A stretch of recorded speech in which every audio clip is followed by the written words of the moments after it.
Well, all right, folks. Welcome on into the Pegasus Actual Podcast. We've got the usual suspects in the house tonight. Great crew that we have. Steven obviously is missing. He is on vacay. He is on a working vacay. I assume he is starting to put together some rough stuff for the Band of Menace Volume 2. So we should have some of that trickling in soon. So soon I will be hard at work because I'll be editing the damn thing. And, I'll have to eat Steven's word salad, So, And guess what, folks? The notification, it did go out.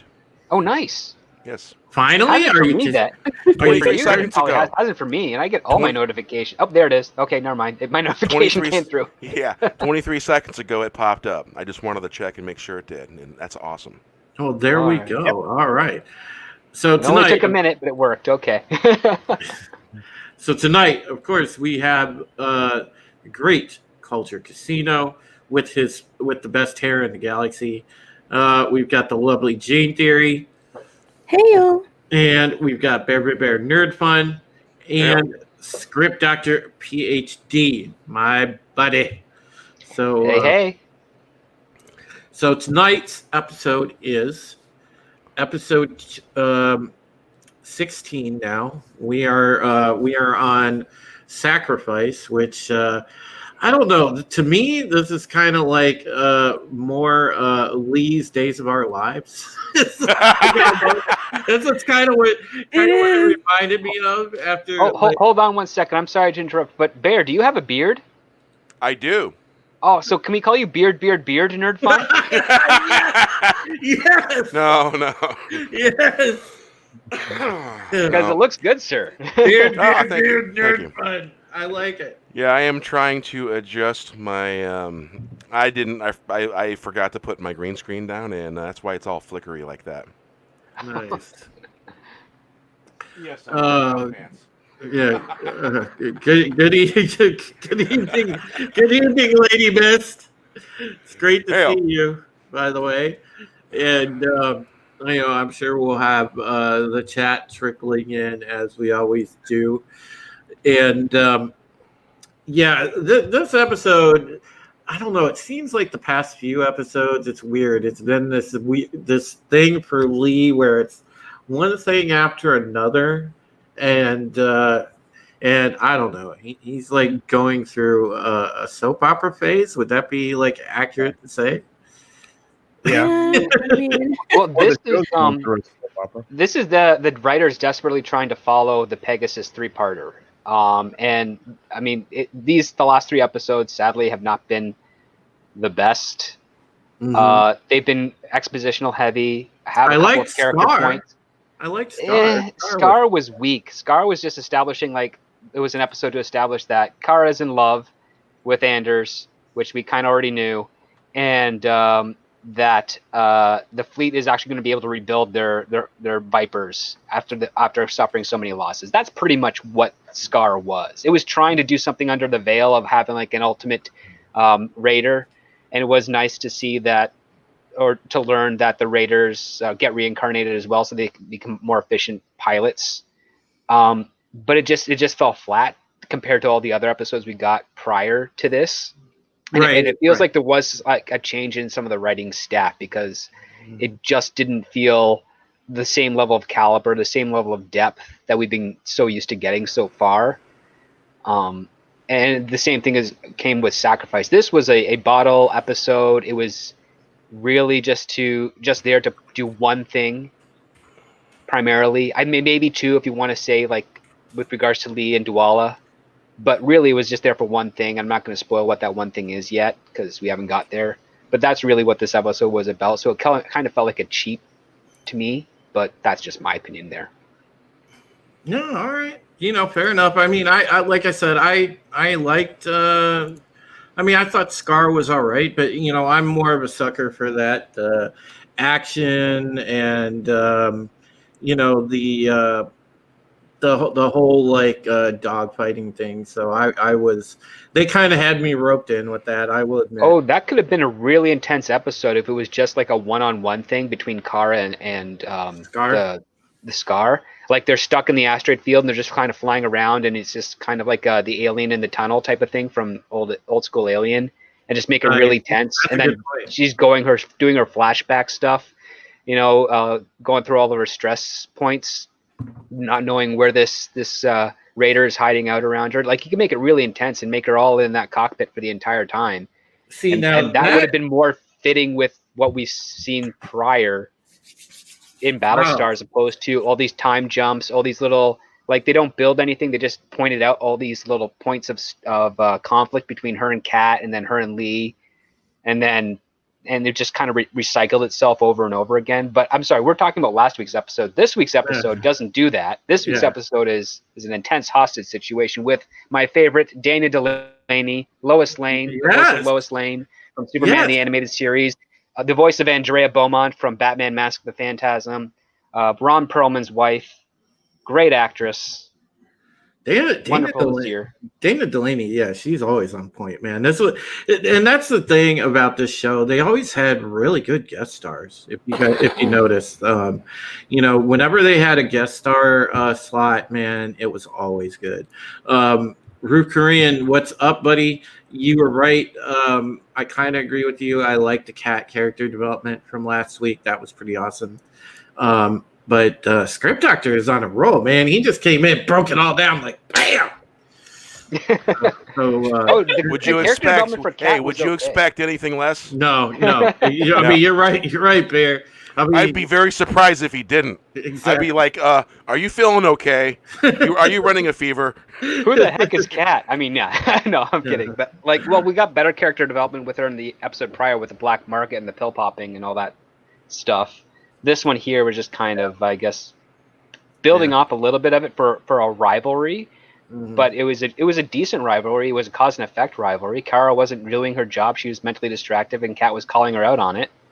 And then on top of that, you also have Kat being put in the position where she's no longer the best pilot in the fleet because she's done such a good job training Kat. Mm-hmm. And so now she has to deal with that. Decent stuff. But because the way it was narratively structured and the fact that it was such a one-note type of story, it just didn't feel at the caliber of the rest of Battlestar Galactica, at least in my opinion. No, yeah. No, I totally get that. And Parrothead, great to see you. Tatsunami, great to see you, buddy. Man, the chat is popping tonight. Cold-Blooded Critic, my dude, is up in here. Man, yeah, chat is already lit. Happy about that. So, all right, let's just jump on into the episode since we got it in front of us. So we start with Act 1. Ellen is sitting in the bar in Cloud 9. Now, hey, Drew.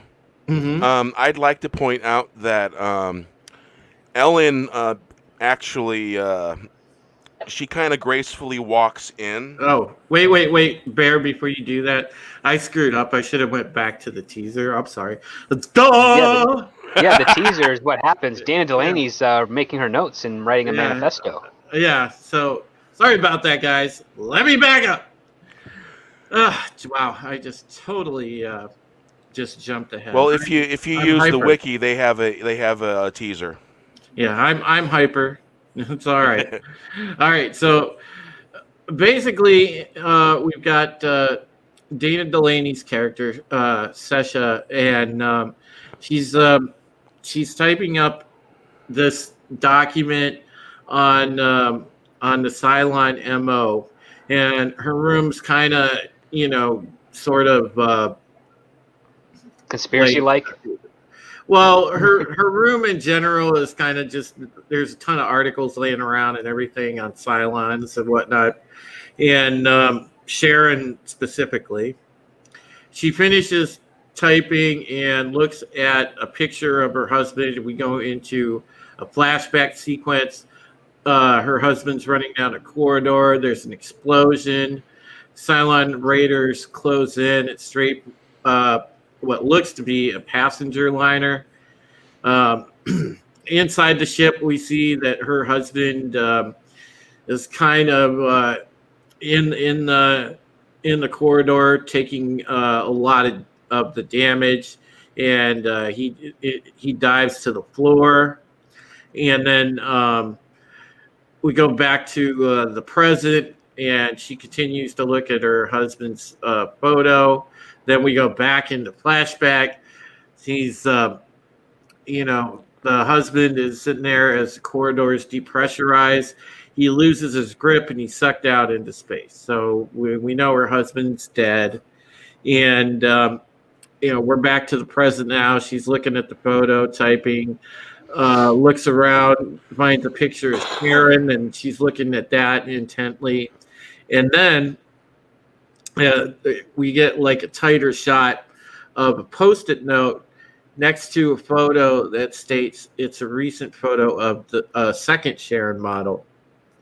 Meanwhile, Adama, Billy, and the president are listening to a news broadcast that states that Galactica is harboring a Cylon agent and has an eyewitness account of a known Cylon model moving in and out of the Galactica brig. Reporter adds that Admiral Adama has made no comment on this, and then Billy turns off the wireless. Adama wants to know how Sharon's presence got out to the press. Rosalind states that she's surprised it didn't happen sooner, since she's been meeting with her and she's been interacting with the crew all this time. Well, Adama replies to it, well, she's a military asset and is providing valuable intel. Billy kind of pipes up at this point and says, well, they hope that she's not continuing to collude with the other Cylons. Adama says that if he felt she were a threat, he'd kill her himself. And, of course, Billy and the way Billy says things, well, the fleet might need to hear that. Rosalind and Adama both look surprised at Billy being outspoken.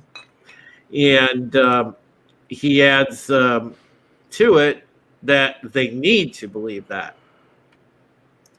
So we cut over to... Drew, are we going to get to some commentary on this, or are you just going to read us the beats? Like, I don't mean to... No, I know. Like, we're just like blazing through the first 5 minutes of this. So we're not even talking about like the content, what it means, how it resonates with us. Well, it's the teaser. Yeah. It is, but it sets up a cool bunch of things in context for what's going to be happening for the rest of this episode, right? This is a Billy heavy episode. All right. Well, yeah. So before it is Billy heavy.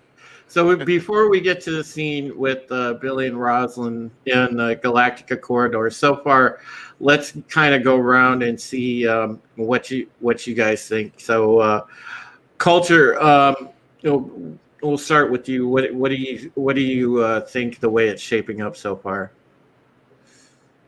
Well, I think the wireless transmission that they're privy to.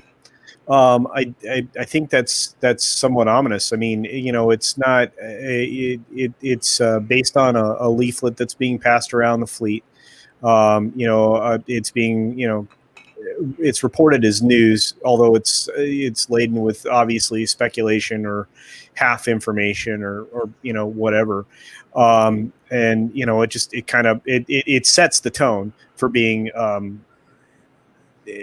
for what the entire episode is going to end up being about, and it's kind of dark. I think in fact the whole teaser I think sets up what could only be described as something that will be dark.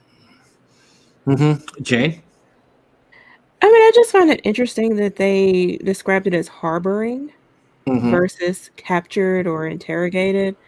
So I don't know. I think the narrative started out a little bit contrived for me.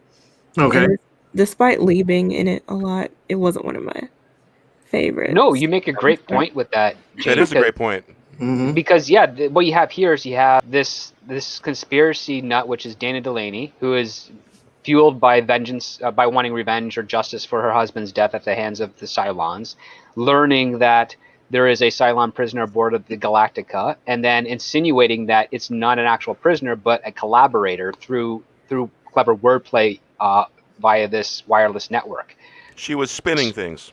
She was spinning things, building rumor and conjecture to fuel her own conspiracy, so we can see what happens later on when we learn what actions she's going to take, having spread this information and what she plans to do as a result of it.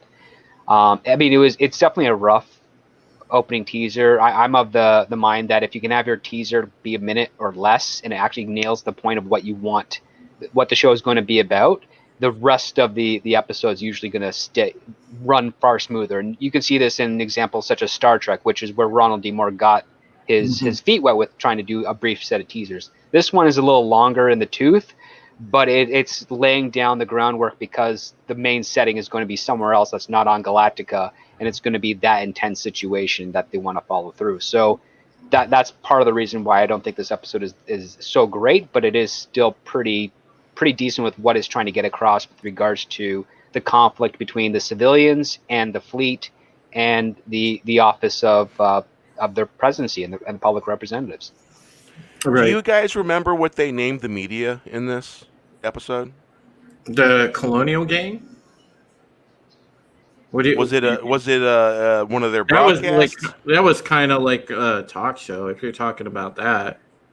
Well, because basically their conversation starts out about the news media basically stating that they were harboring, because a lot of times they will, in episodes, they'll tell you what the name of the news media within the show was. I just can't remember if they did or didn't. I don't think they mentioned. I don't remember either. Yeah, I don't know if they had a particular name. Hey, CJ, how you doing? There was a there was a talk show that was called the Colonial Gang. I guess that was a take on Meet the Press or whatever. Right. But that was the only thing I noticed among the episodes where I've seen anything that was heavy about the news media in it. Yeah, they it kind of felt like they tried to connect some parallels. Yeah. To get people to, oh, that's familiar, but not really notice that it's familiar, and it creates a feeling of nostalgia when it comes to media and interactions and all that stuff that's surrounds it. And punditry versus actual reporters, right? Right. Yeah, exactly. All right, let's move on. We'll continue here in the teaser.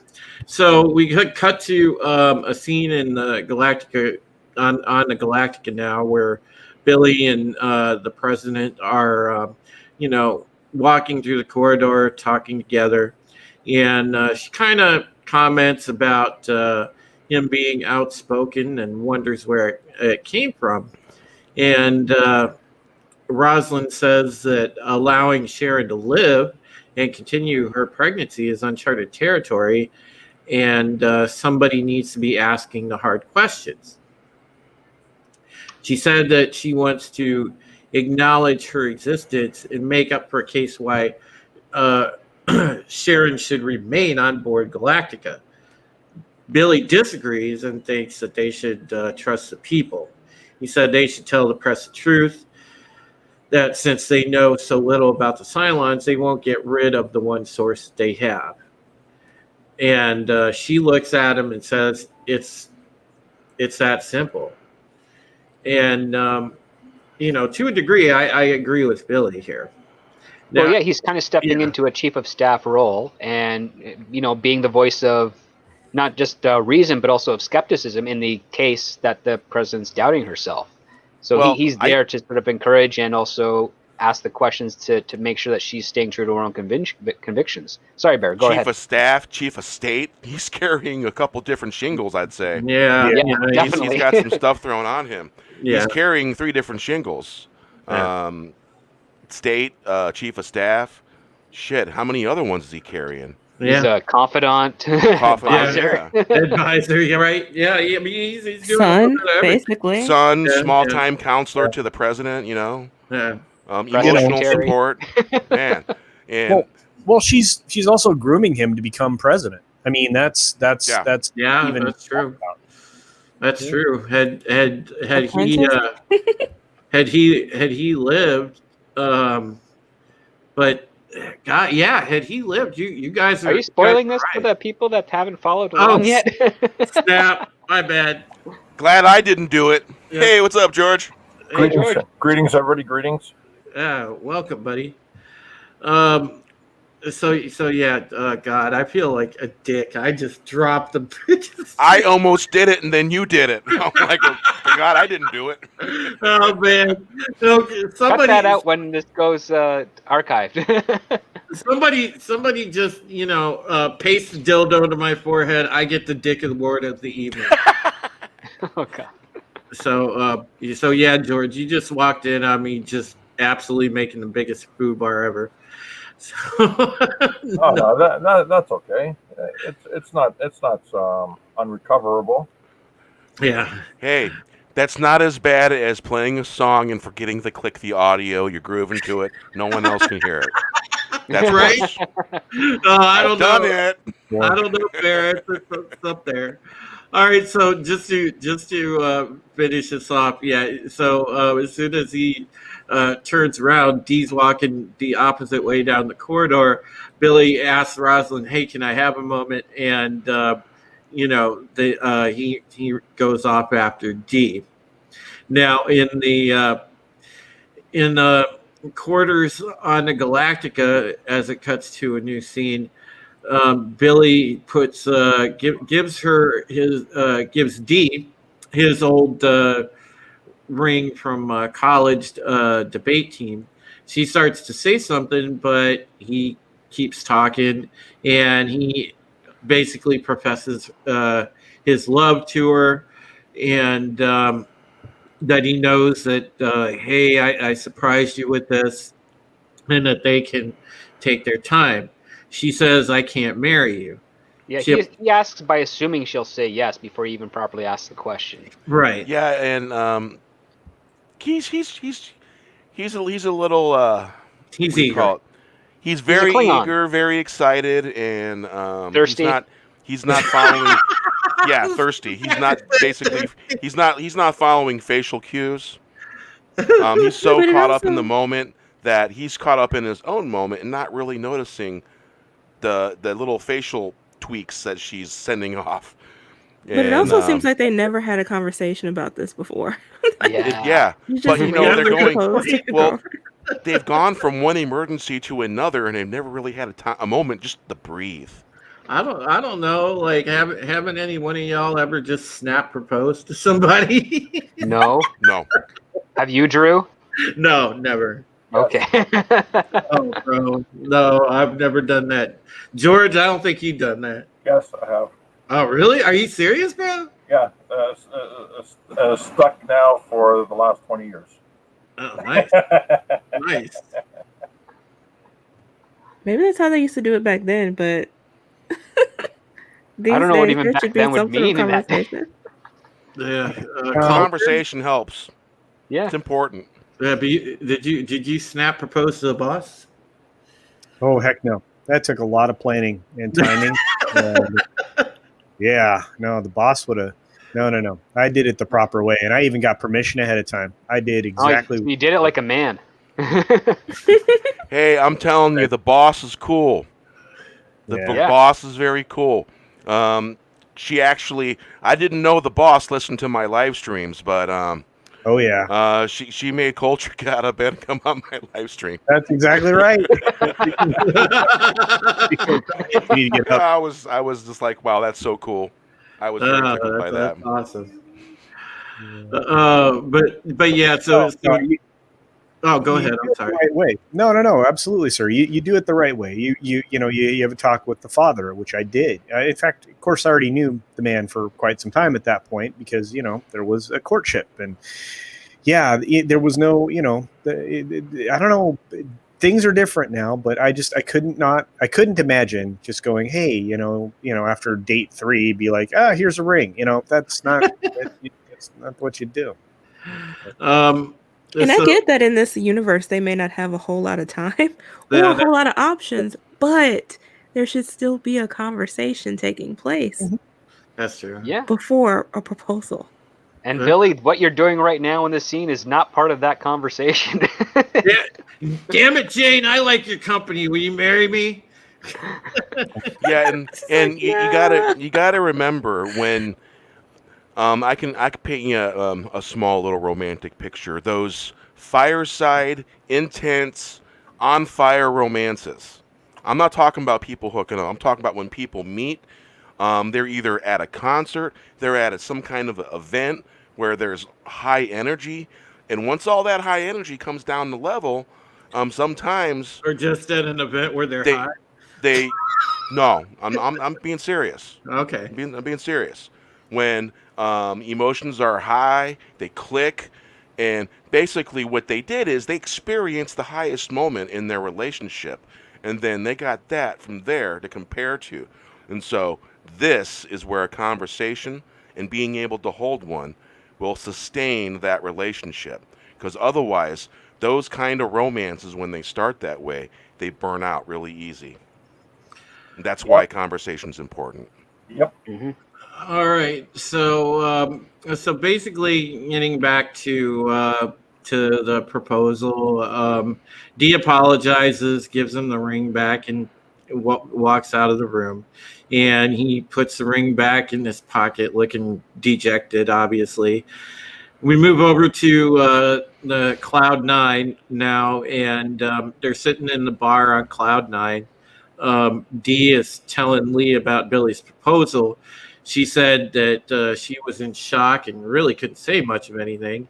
And Lee suggests that she's regretting not saying yes, but she answers no. She said that she doesn't know what to make of it, and that she can't just. Well, she's confused between yeah. what relationship does she actually have and which one is the real one, right? Mhm. And she's leaning towards Lee, but there's something comforting with Billy. Yeah, and then she said that she isn't sure what to make of her and Lee, just alluding to what you just said, Script Doctor. And after, as soon as they finish that conversation, Ellen walks in the lounge. And, Hey, Drew. Yeah. I got to add a little part to that. Okay. Ellen didn't walk into the lounge, man. She floated into that lounge with the air of stuff surrounding her. Men noticed and looked when she walked in. She floated in, Ellen walks. I don't think that's sufficiently covered enough. All right. Well, Ellen struts into the lounge and bumps into Sasha, who we met at the very beginning. And Ellen sort of in a snotty way says, "Excuse me," moves on. And Sasha just kind of, looks at Ellen as she makes her way to the bar. Now, Sasha makes eye contact with three men sitting at different points in the lounge. And then she it's revealed that she's armed with the pistol. And so then there we go. We go to opening credits. So what do you make of it so far, guys? Well, I'm unclear. I just want to make sure that I'm not missing something, because I think there was more of an exchange at the bar between Dee and Billy, or was that after the? No, this is a little bit later. Yeah.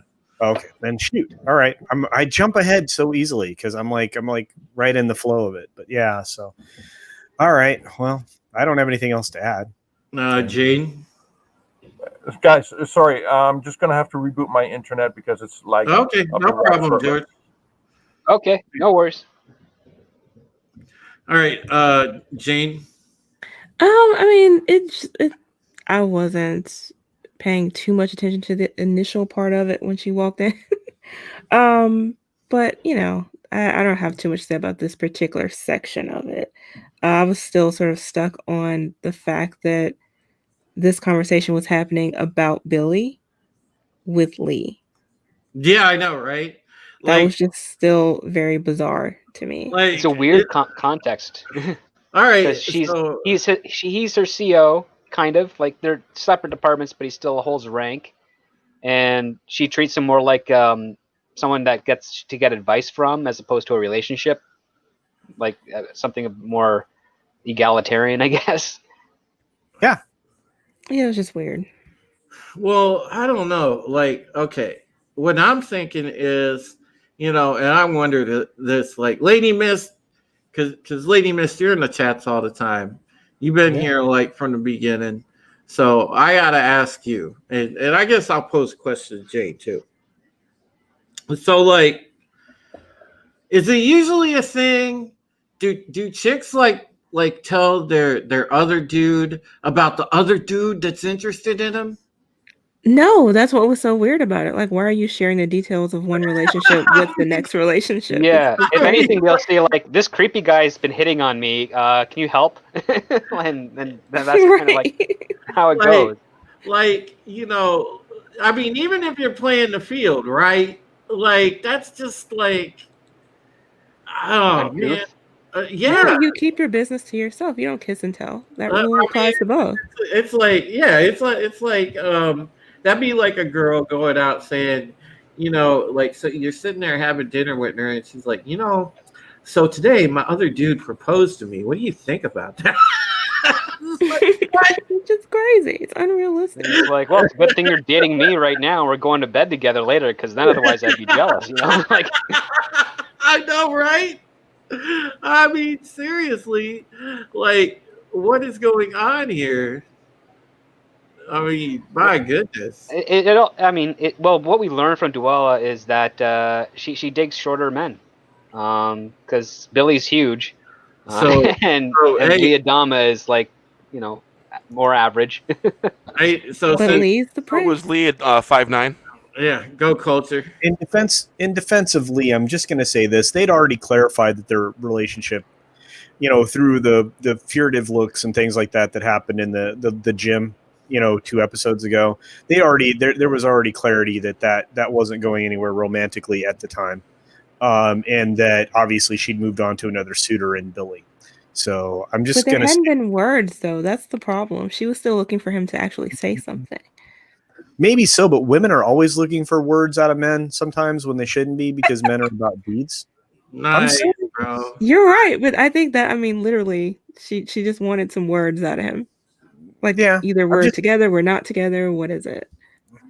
Did they fool around? Did they not? Was Duella like knowing about Lee's prostitute and fine with that, or did Lee just transition from that prostitute to starting a legit relationship, one more honest, with Duella?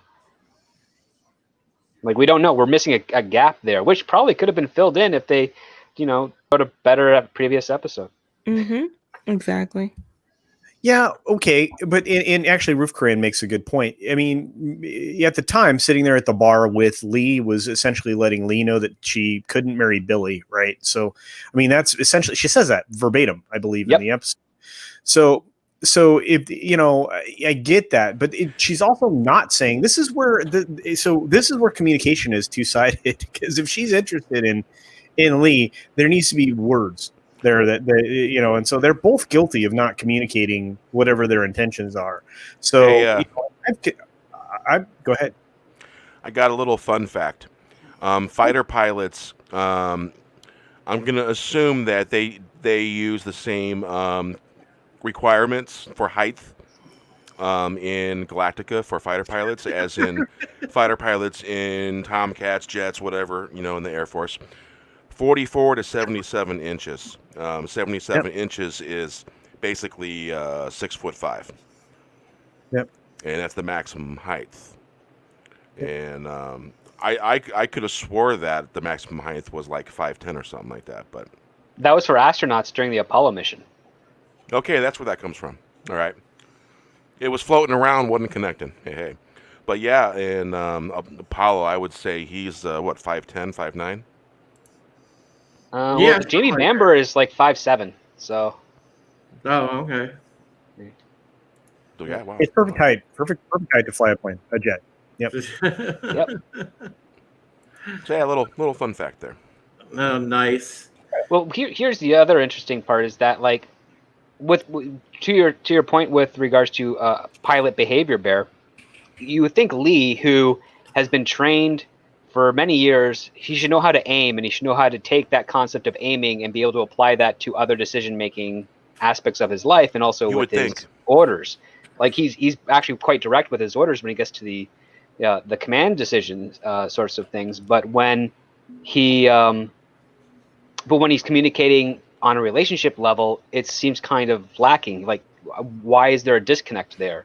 I'm familiar with other people in the military, and if Brian the Gravedigger is in the chat, he would know a little bit of this too, is that sometimes the habit of being direct bleeds over into the social part of your life. So it's kind of strange that he's so apprehensive to commit to either a yes or no, or even just allude to a maybe with Duala when she's also on the fence about what she wants to do, which makes it a bit more similar to her because she's just a communications NCO.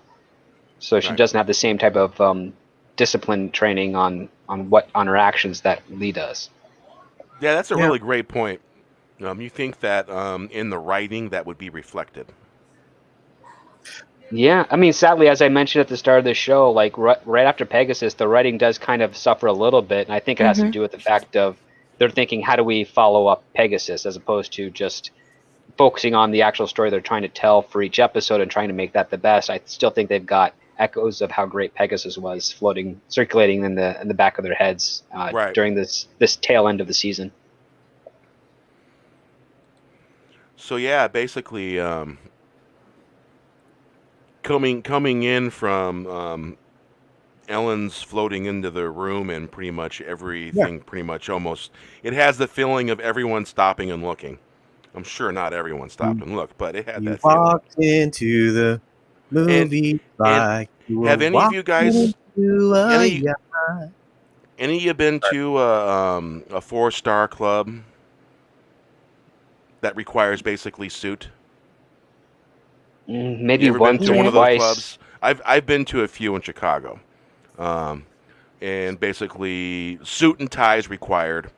And you see a lot of the double-breasted Italian-style suits, because that's the only suit that I've ever worn, Italian double-breasted suit. And to go into that place, you had to be dressed nice. And I went to a couple bars like that and clubs, and it kind of reminded me of that top-shelf elegance that you'd find in a 5-star casino hotel in Vegas, where they got the restaurant, the bar, and the ambiance and all that stuff. And Cool. it seemed to have that feeling as they were going into it, and the Cloud9 Lounge and all that. It just gave that feeling. It felt familiar, and I could Well, see it also how reminded me of Cheers. Like, Ellen was like the norm of the bar. Like, she walked in, everybody kind of knew who she was. Right. She's just missing the line, "Hey, everybody," and they'll go, "Ellen." Yep. Yeah, she's a regular, yeah, and yeah, essentially it'd be like, yeah, Norm walking in. You're 100% right, Script. Well, she So did we go remark on the into- dress code not being enforced, so Yeah. That is true. The dress code wasn't being enforced. I Good guess point. that's the last thing they're worried about when it comes to like their operations, like survival of the human race or dress code. We Yeah, need yeah. people here to circulate economy. The things that Not are everyone's most gonna have important. saved their finest attire when they were fleeing for their lives from Caprica or whatever other planet they were from. Yeah. So that brings us into Act 1. Ellen sits at the bar, Cloud9 Lounge, and two of the men that are exchanged looks with Sasha sit next to Ellen. Lee comes up in the corner and bar, orders 2 more, and sits next to her opposite of the 2 men. Well, once Lee realizes that Ellen's next to him, he greets her and then begin to talk. The 2 men look one another, and one gets up, and they look like they were way out of their league and what they were trying to maybe buy a drink or something, you never know. It's the bar. Those things happen. And they kind of moved very specific, very very suspiciously, but with purpose, and you could kind of tell, something's out of place here, because as the viewer, you notice this real quick because the third guy is gets up, and one of the men moves closer to Sasha, and so in between is like Dee sitting there alone, and Billy Billy shows up, and Dee's like kind of gives him that look like, what the F are you doing here, dude? And he says that, well, he didn't know she was going to be here. She tells him that she was grabbing some R&R, and Billy said, well, oh, yeah, I'm here on business.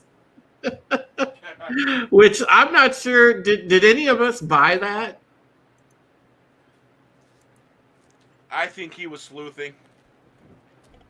I think he was definitely sleuthing. Culture, He had some vibes. Culture, did you buy that? He was there on business. Yeah, well, no. I mean, it was obvious. Look, I mean, people carry themselves in a certain way. You know, and an actor portraying that a character can do the same thing. You can carry yourself in a way that means that shows that you're out of place, or that you're up to no good, or you have nefarious intent. I mean, you can see that. I mean, it's like when you watch an episode of television where you see somebody walking into a bank, and for sure that person's there to rob the bank. It's the same kind of thing. So, not to mention the fact that he's a trained military officer and he's seen people that are ready for trouble. So there's certain body language that people display. So, I mean, if that's the question you're asking me, I'd say it was pretty evident. But no, I was just saying, I don't think that anybody bought the fact that Billy was there on business. Oh, Did Billy? he ever Yeah. say what business it was? No. Oh no! Good gosh! I had jumped so far ahead. I was talking about the people in the bar. Oh No, yeah.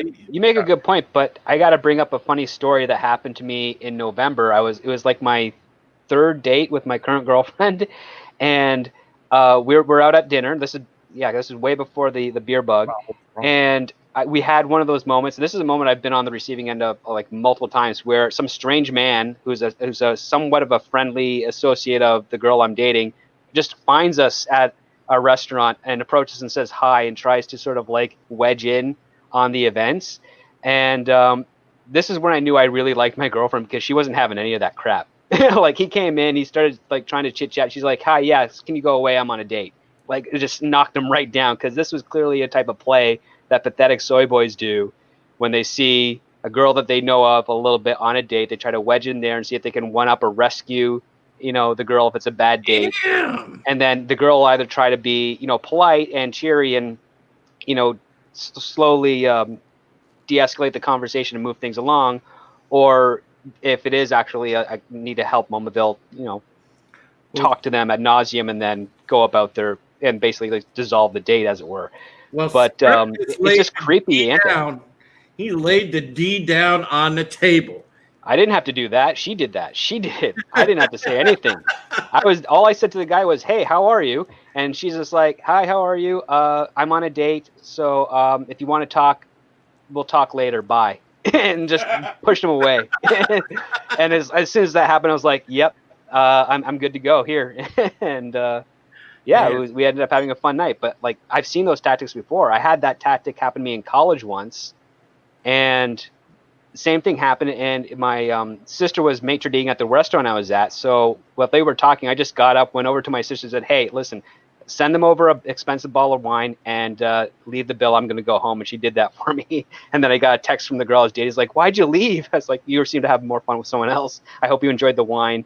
And then she kind of got upset with me because it was like a $600 bottle of wine. She couldn't afford it. Got in trouble at the restaurant. Oh, it was great. Like, but yeah, you pull that type of weird stuff on there. You have like, you're a weird, creepy guy just intruding on someone else's privacy.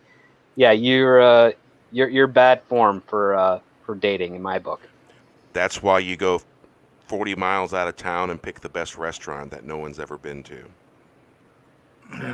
And welcome back, George. Hopefully your internet decided to play nice.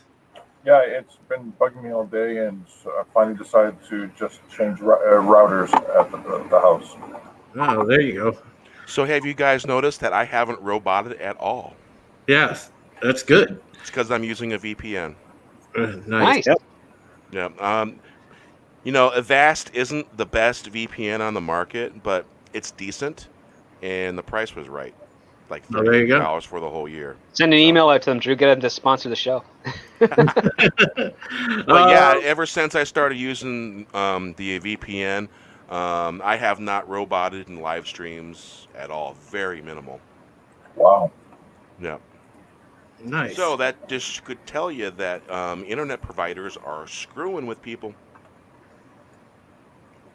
All right. So real quick, Jane, what did you think of Billy just happening to be there? Oh, I think he was definitely following her, which is also creepy. Right? Okay.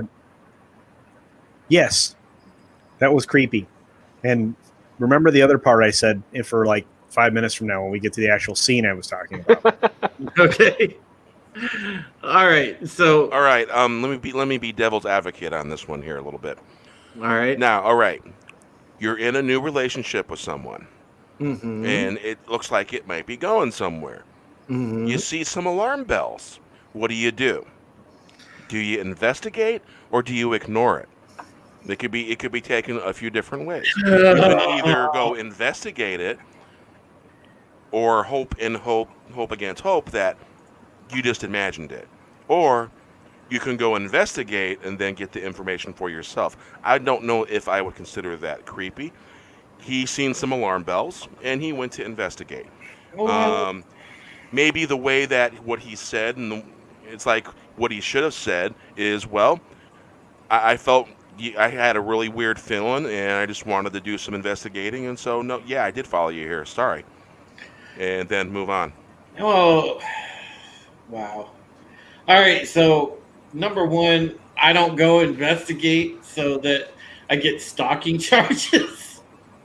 And number two, if I'm going to investigate, I'm certainly going to go incognito and make sure that I'm not seen.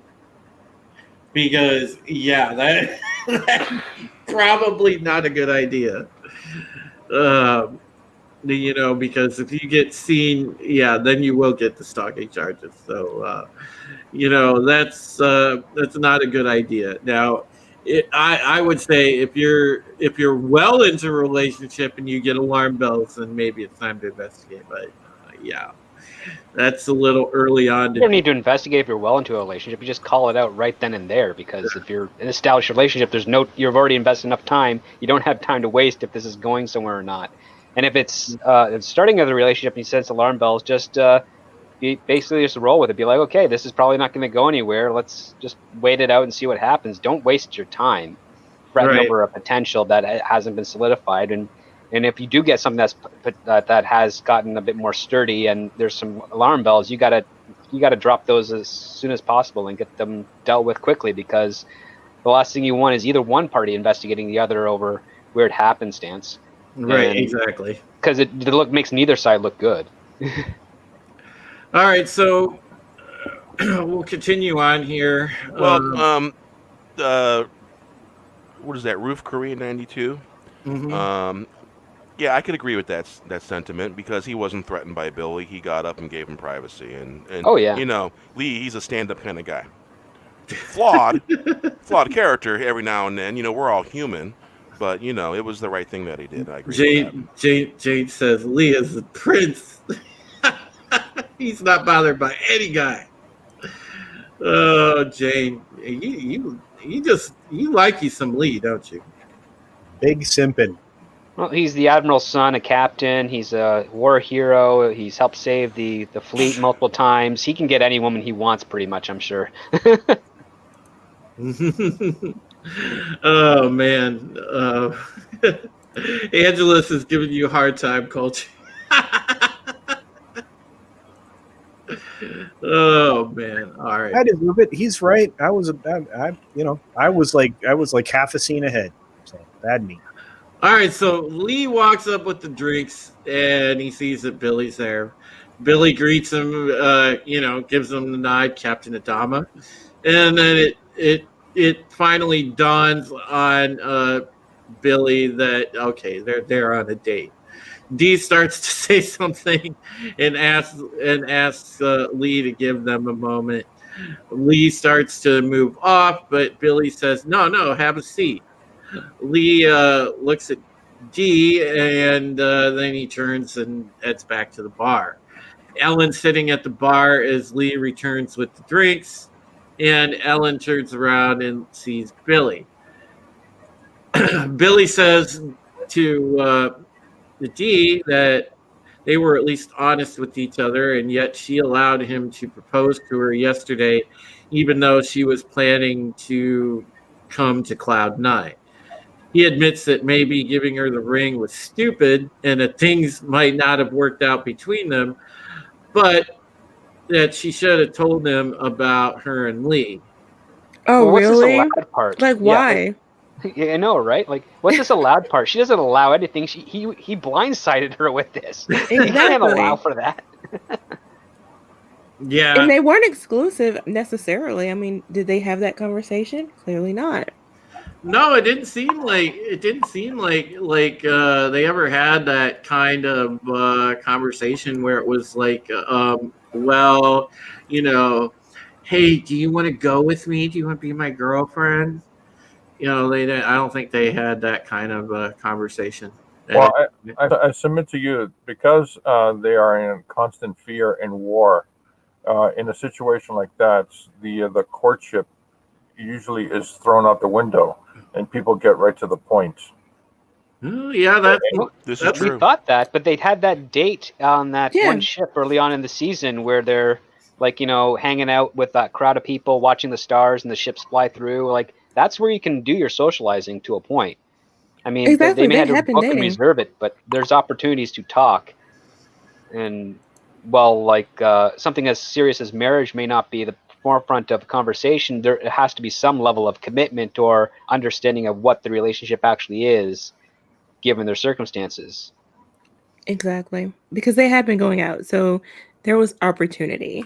He just made many assumptions, and it didn't pay off. well, Lee's your prince, Jade. Hey, you don't want Lee to have no Yes. competition. Well, Prince, look, Lee knows he has no competition. That's why he walked away. He was like, whatever. I'll be back later. Whatever. Last week I got to second base with Kara. Oh God, man! He was not threatened in the least. Didn't they get past second base? It seemed like they got just about darn into the act, and then his pants were up. oh, okay. Well, hers weren't, but his were. Hey, Doc. I figured by now you would have like a Battlestar Galactica uniform on your icon by now. Oh, that's a good idea. I should probably Yeah. work on that. Thank you. The fighter pilot, We got the new. We're gonna have a new script doctor icon. Have you noticed I got a new icon? Yeah, Mr. Ghost Bear. I know. Yeah. Phantom Bear. I had fun making that one. It's an actual photograph. Which welcome in, Steven, finally. Hey, Steven, how you Here doing? in the chat. Tox got in late, but Tox is here too. Roof Korean is on fire tonight, making good points again. So the chat is banging, and it's great to see Steven and Toxic. And as Toxic or as Steven says, if my vacation replacement is the Great Blue Caesar, George Peter Gatzis, that is a compliment. Hail, sir, we need to stream again soon. That's right.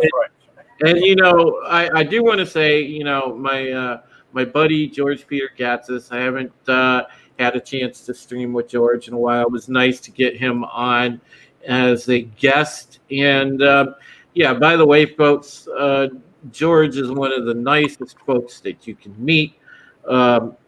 Not only is he a great patriot, but he is a great comic skate creator. And make sure that you support his Joe King book, because Joe King is awesome. And I always love when George does those tweets about Joe King, where he said, "What state should Joe King visit next?"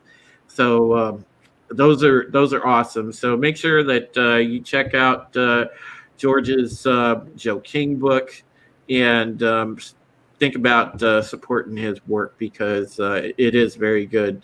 And Joe King looks awesome. I mean, he's like lovable, huggable, and rugged all in one. So that's what's cool about Joe King. Oh, shucks. So all right, let's get back on track here, and you're making me teary-eyed. I'm going all blurry. Yeah. So, Lee and Ellen are sitting there talking, and Ellen says, "Well, it's hard to choose people to love, and it's hard to love one person at a time." And as she talks, Lee finally notices Sasha, and Ellen says that people like us are more complicated. And Lee kind of sits there like, he was like us. I know, exactly. He's like, what the fuck does she mean, us? So back to Dee and Billy. Dee kind of musters up a little bit of a weak "I'm sorry" to Billy, and he responds. Billy's reply to it is, "Well, I'm here with friends," and walks off. Obviously, we know why, because that's like the like Hail Mary to preserve your pride. I'm here with. I thought you were here to work. I thought you were on the clock. Mm-hmm. Right, exactly. So Lee kind of gets the assumption that Ellen's a regular at Cloud9, which she kind of confirms. He then asks, "Hey, do you recognize that woman?" to Ellen, alluding to Sasha. She said that she doesn't, and then Lee notices that the pistol tucked in Sasha's waistband. He tells Ellen that the bathroom's over here. It kind of like grabs her and sort of makes is kind of trying to go with it. Ellen's not at first. She doesn't know what she's doing, and she kind of like thinks like he's making a move. And then she grabs her drink and moves toward the bathroom hand in hand with Lee. Sasha's, which, of course, Ellen would love that. We know how Ellen is. But Sasha's men, they kind of are scoping out the place a little harder now. And Dee is kind of like looking over at the bathroom like, what just happened? Lee and Ellen go into the bathroom, and he kind of shushes her and tells her, be quiet. He then opens up the door a crack, peeks out in the bar, and one of the men basically says, "Is it time?" and asks Sasha, if she's in. The second man nervously sits, takes a long drink. Sasha says yes. He tells her that they are with her, and they move off. She looks at the second man and nods. Second guy puts his drink down, heads toward her in the entrance. Behind him, Dee looks to be looking back and forth at something, probably the commotion with Sasha and her men, and he walks over to the alarm. Sasha says, "Do it. Do it." He engages the blast doors as she pulls her gun and fires into the ceiling. Everybody in the lounge screams and instinctively gets down. Sasha and her men order everybody to move by the bar. So, what do we think so far? Okay, now this is the part that I was saying earlier. If you remember back to what I said, okay. You knew that these characters were up to no good. Mm-hmm. Lee saw that coming from a mile away. And so, like I said, people carry themselves, differently when they're about to perpetrate a badness. And so Lee saw that, took, Ellen out of harm's way, and tried to put himself in a position, to observe what was going to go down, because he knew something was going to go down because nothing looked right, smelled right, whatever. So, and of course, Dee's unaware. She wasn't paying attention. She was engaged in conversation with Billy. So there you are. So that's what happened, and that's what I was talking about earlier. That I screwed up. So there you go. Script, you got anything on this? Yep, he must have stepped away. Jade, got anything? Yeah, I mean, I think that it was interesting how it showed off Lee's perceptiveness, that he was noticing those guys in the It bar, took him long despite enough. everything else that's happening.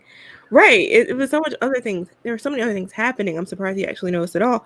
And then he was able to sort of figure out that they were planning something. He identified all of them, and he used Ellen to get to some place where he could make his move, to further observe them and then decide, what tactic he wanted to take. So I thought that was really smart how it showed off Lee. Or it's like what Ruth Korean said, Jade. It's a sad statement that nobody saw issue with Lee and Ellen going in the restroom together. Like no one in the show? Yeah. Nobody in the bar saw an issue with Lee and Ellen going in the restroom together. Well, it looked like no one really noticed at No all. one noticed, I didn't think. Yeah. Bars are interesting that way. And I think it's one of those universal bathrooms too, so no one would have really cared. Oh yeah, that's right. They got universal bathrooms in Battlestar Galactica. Well, I don't know about on civilian ships. I don't know if they were if there were communal bathrooms. I thought it was men's and ladies' rooms, but oh well. Interesting. Yeah, I didn't think about it that way, but maybe. So, all right, we will move ahead. So Lee is peeking out from the bathroom. He's keeping an eye on what Sesh is doing. He then closes the door and starts checking through stuff in the bathroom. He opens the service hatch and starts figuring out a way to get the hostage takers. He's basically trying to figure out how to get the doors open, and that would allow an assault team in. He wants Ellen's drink because of the dry ice. Ellen leaves the bathroom, even though Lee is like, get back in here, Ellen walks out in the lounge and says that she's Ellen Ty, and she moves over by Dee and Billy. Sesha announces that they aren't criminals, but just other members of the fleet. Ellen tells Sesha that she's the wife of the Galactica's XO, and that Sesha's just made the biggest mistake of her life. She is so stupid. Yeah. If anything, Ellen's made the biggest mistake of her life. That was The second biggest, because she could have just stayed in the bathroom. I mean, that was supremely stupid. And Lee told her, he's like, get back in here, Like, yep. why would you do that? Because she's all about status and reputation as opposed to, thinking with her head. Yeah, she like legit played the "Do you know who I am" card. Yeah, which is a problem because in a hostage situation that makes you more valuable. So yeah, exactly. Right. Instead of assuming that maybe they were there for her, like you're so stupid, you don't even see that it is a hostage situation. Maybe they're going to take you, dummy. Yeah, I know. Lee pulled her aside for a reason, and Jane surmises that it was, because it would have been a good way to excuse himself from the room. But, I still think that, that it might be that, as well as the fact that, she's of some value as well, and he was getting her out of harm's way. So, yeah. What did you think of Ellen doing that, George? Dumb. The thing that's interesting about this particular story, which I actually got myself re-familiar with it today, is that there were a lot of decisions made by a lot of characters that weren't logical at all. It was all a touchy-feely episode, and the interesting thing about this thing is, well, a lot of the time these characters are making rational, quick-fire decisions. That's life and death. This particular episode is so touchy-feely that you're looking at the flip side of these characters, where they're clearly making irrational decisions. Across the board. I mean, if she walked out, it did that. That's a good way to get your ass killed right off the rip. Exactly. Right. Exactly. So much that didn't make any sense, and if she was in the frame of war at that moment, it would be a completely different decision, a completely different tactic. And Well, that's what's amazing about it. It's like, this entire series is war. mhm. And when you get these personal moments, such as this episode, even in the face of war, the characters are literally flipping their judgment goes completely 180 degrees. Well, the thing is with Ellen, though, George, Ellen's just, Ty's wife, so she figures she's just hot shit. She's a civilian, but she figures, oh, I'm hot shit because I'm the Exo's wife. So I got status in the fleet, bitches, and she's gonna be like the top hoity-toity civilian. It's like somebody sitting there. It's kind of her bag. It's like the Senate. It's like a senator's wife, essentially. And so she's strutting around thinking that. So she walks out and says that, thinking like she's big shit. Like, oh my God, she just totally mucked up the entire situation by doing that. Mm-hmm. Well, I think also George was referring to the stuff that happens with Kara later on. Right? Yeah. Oh God. Yeah. Yeah. And we'll get into that because that's coming. Because she's talking about at wartime and military, and we already know that Ellen's not military. So her decisions are completely within her character, but it's some of the other stuff. It's like Lee's kind of half and half with it. I mean, there is a point coming up where he kind of does have a decent advantage, but still doesn't take it as we think he should have. Right, exactly. All right, so we cut to the Galactica CIC. Adam and Ty pick up the wireless. Ellen tells Saul that she's being held hostage, and they're threatening to kill us, Saul. Sasha Saul was like, okay. Sasha comes on the line and says that she has seized the Cloud9 bar. Ty asks her what she wants, and she flashes back to her husband's death in her mind and says it's not about what she wants. She states that the fleet has become Cylon-occupied territory. She accuses Adama of working with the Cylon agent, which happens to be the very same model that tried to kill him. She demands that Adama hand over Sharon within 2 hours. She hangs up. Adama then orders Gata, find out everything you can about Sesha Abenel. And there we go to the break. That's your ticking clock setup. 2 hours to act. They have 2 hours to make a decision, or else the hostages could die. But there was a part in there where, I don't know if it was before or after this, where she mentioned something about them dying, and Adama's like, well, you'll die then. No, that's a little bit further. Oh, I guess I jumped ahead. Yay! Hey, guess what? I haven't yet. Yeah. It was like my favorite line in the entire show. Well, I just like the statement that she makes, which is that the colonial fleet has become a Cylon-occupied territory. Mm-hmm. Like, it's very an extremist, absolutist type of statement. It kind of allows us to understand that she has no credence with what she's saying. She's just paranoid and forlorn. It's like 2020 politics. Yeah, exactly. Yeah. There you go, Jane. There you go. Yeah. All right. So here, Ruth Korean drops the mic right on this one. Ellen acts selfishly. Lee acts selfishly. Here we go. But I don't even know, her leaving the bathroom after being told there were people out there with guns just seemed stupid even for her. And it's like she doesn't even go out there to try and seduce them, which is kind of her main set of skills. Like, right. She could have just seduced one of them and turned them against her, but she doesn't do that. She's just like, nope, my husband's this guy. I'm technically the golden goose of this sausage situation now. All eyes on me. It just seems strange. It's another part of this episode that just didn't sit right with me.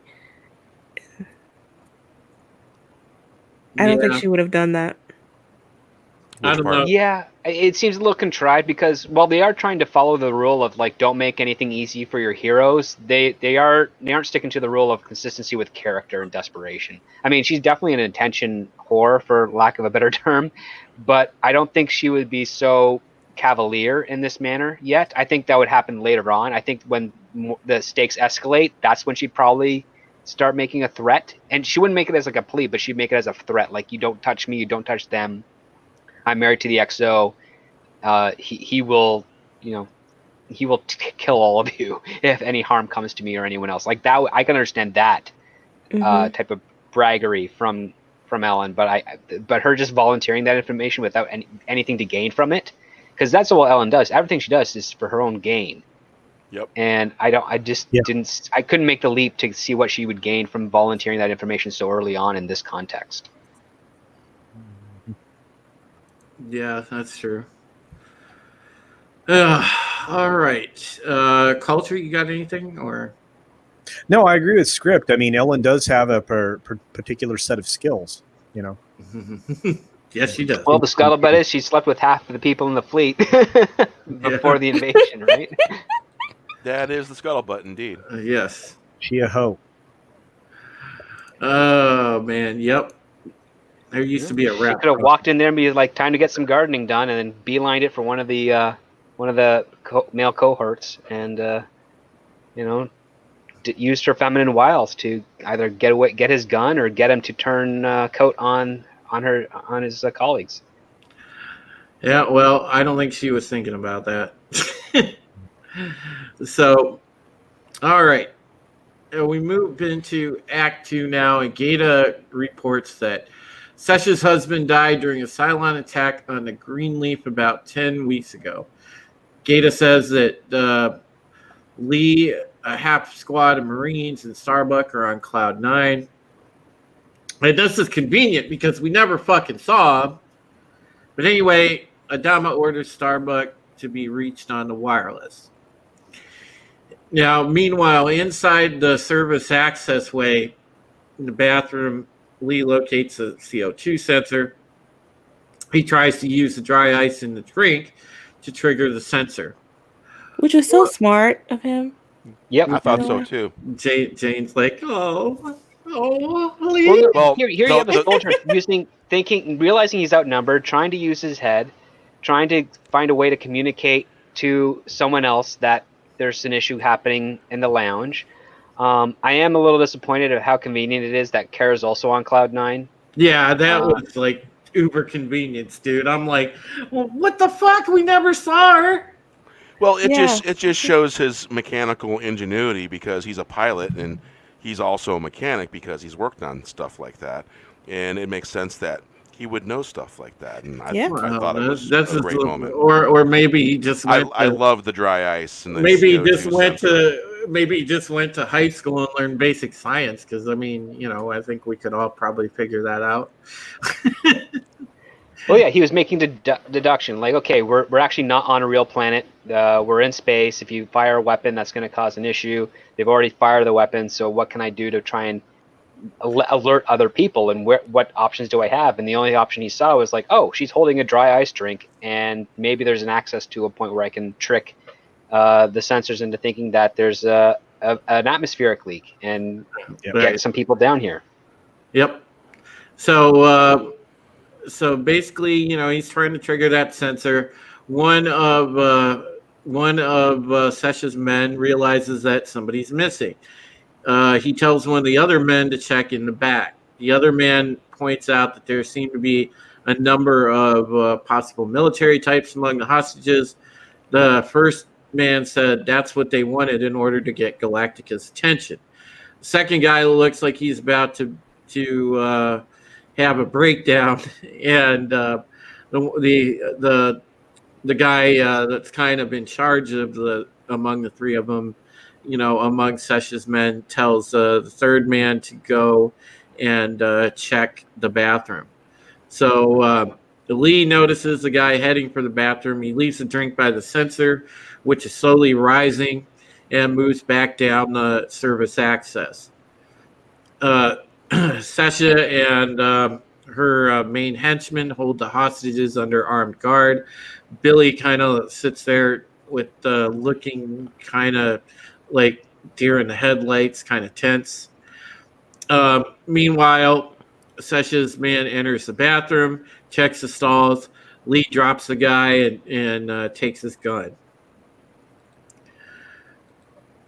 So, anything so far, or want me to keep going, guys? Yeah, go ahead, man. Okay. Well, yeah, like this is just kind of like skirting all the way to the more entertaining part, which is like the standoff, right? Mm-hmm. Yeah. Set Act 2. So elsewhere on Cloud 9, finally, Starbuck greets the Marines that are on shore leave, and she asks what the situation is, and or she tells them what the situation is. They have an unknown number of shooters. Yeah, it's Gunny and his Marines. At least 20 hostiles and 90 minutes until deadline. Gunny asks if she has hostages, not hostiles. or hostages. You rather. can treat them like hostiles, but I mean, you're just killing everybody, right? Hostile hostages. Shoot the hostages. Yeah, exactly. That's what I do in Rainbow Six, man. You know, sometimes I just shoot the hostage for shits and grins. But anyways, yeah. So they got at least 20 hostages and 90 minutes till deadline. Gunny asks if she has a plan. She said that they'll lock and load and figure out the rest as they go, which is typical Kara. Back in the bar, Sasha seems to be paying attention to D, who kind of is trying to not be noticed, and she looks away. The guy that got disarmed by Lee is being led out of the bathroom with his hands up and Lee holding his gun to his back.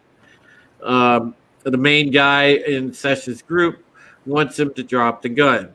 Lee has the man tell them that he's Captain Adama of the Galactica and wants to talk.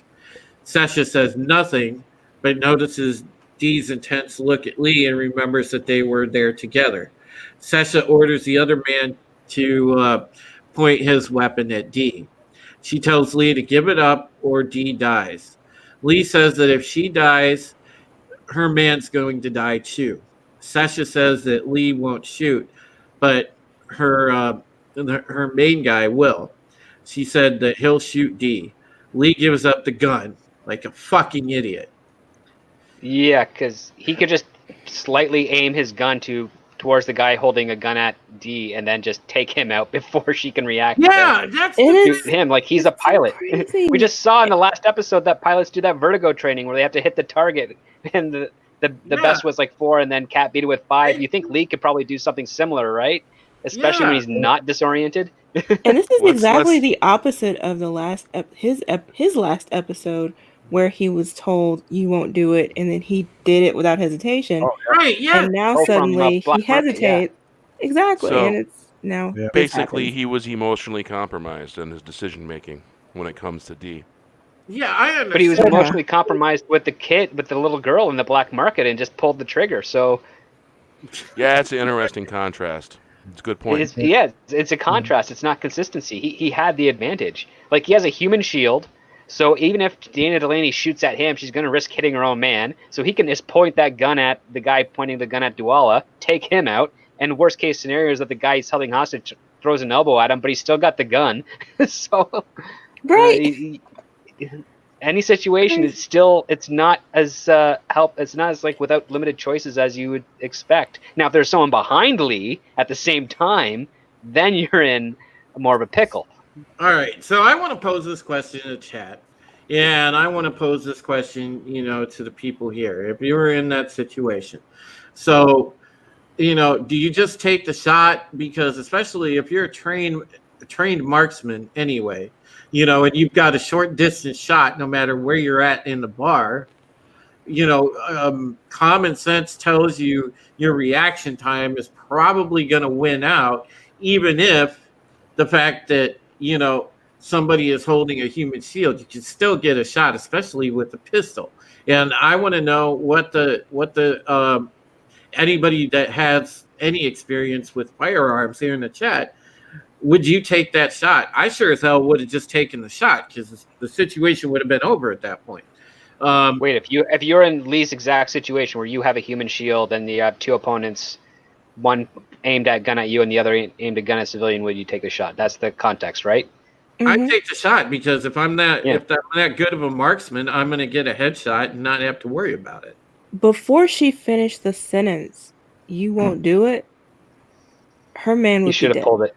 Yeah, exactly. I don't know. George, what did you think in that instance? Would you have taken the shot? Yeah. Yeah. See? Yep. Yeah. Bear. You have no choice. Yeah. You're not in a situation where you're on a planet. You're in a. I never would have if I could have helped it. Yeah, you're in a subway. You're in a submarine situation. Yeah. Every little detail that happens, every move that you make, will cost the lives of everybody on that ship. Yeah, and they were in an enclosed space in a bar. So you've got a short range shot no matter where you're at in there. I don't know, Culture, would you taking a shot? Well, yeah, I mean, in the position that he was in, and because of the positioning of the others, yeah, I think you try to put three or at least one near the brainstem. I think you try to turn out the light so that there's no twitching. So you want to do that. I mean, alternately, I mean, somebody would tell you to shoot the arm that's holding the firearm, but I wouldn't do that. But no, I would. He's not hidden behind a shield either, so you can still go center mass and take him out. Yeah. Worst case scenario, you push your hostage into him, fire off 2 shots, then pull the gun on Dana Delaney, and you've now got an upper hand. It's now a standoff. Mm-hmm. Yeah. Right. Yeah, I just don't. Yeah, like, why wouldn't he just shoot her? That was like, literally what he did in the last episode. Shoot the leader. Yeah, but see, like I said, I mean, you have 3 opponents. You're in a circumstance where another military life is in danger. You never surrender your weapon. That's like one of the things they teach you. So yeah, I think you take down the greatest threat, which I mean, it would be the 3 opponents. But no, you're right. I mean, script is probably more accurate. Of course, I wouldn't have thought about any of that. I'd have just shot the idiot that had the gun on the hostage. But that's just me. So, yeah, Roof Korean says, former military, I would worry about collateral casualties. I can only control a firefight to an extent, and you have to assess quite a few steps ahead. Too soon to know the state of mind of the aggressors. And I can understand that point of view. I can see that too, because when you're sitting there trying to in a room like that, you're trying to assess threat. It's hard to assess intent maybe right away. So I can understand Roof Korean's point of view as well. Well, I would also point out that the guy that was holding the gun to Dualo, he was holding the gun with the most ammunition and the most rapid firepower. Everybody else had pan pistols. Yeah. So he would be the one that would be priority. So even if you are compelled or forced to take him out, you're still, I guess, mitigating further casualties by taking out the biggest gun there. And you're putting at risk everyone else, but at the same time, if you're lucky enough and skilled enough to take the others out, you've saved the vast majority, and you can still get medical attention to whoever was injured if that's the case, right? So basically, it's not the best of scenarios, but you kind of want to go to one that ends the problem as quickly as possible while still being able to allow the most people to survive. Yeah, If you're in that situation, you give up your weapon, nobody has a chance of surviving, but if you hold on to your weapon, there may be at least a slimmer possibility of getting out of this. I agree with Roof Korean. I think Lee he played his hand way too fast. He should have stayed a ghost in the background. He could have done the best that way. He should have done, he should have kept him in the bathroom and wait for another guy to go in and check on him and then take that guy out and then just slowly pick them up like John McClane. Neck crack, boom. Next guy comes in, neck crack, boom. Then it's a one-on-one. Perfect place to hide in that ductwork, Yeah, Roof Koreans better to ever send more people to the bathroom. It's taking so long. Yeah.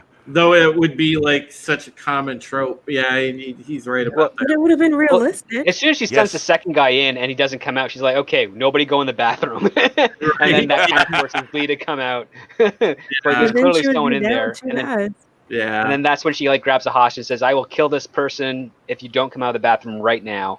And then there you have the point where he's like, okay, now I can come out. Now it's just me and her. And it's kind of a standoff. And then you got to hope that either she picked the wrong woman. Like if she picked Duwala, I think Duwala would have physically done something to put Dana Delaney's character off her feet so that Lee could, coordinate and take her out. Yeah. All right. So getting back to it, Lee gives up the gun like an idiot. The guy that he had been holding at gunpoint takes it back, then gives him an elbow to the gut. Sesha looks down at Lee and says, "We all have someone that we care about." Sesha believes that Adama won't pick his son over a Cylon.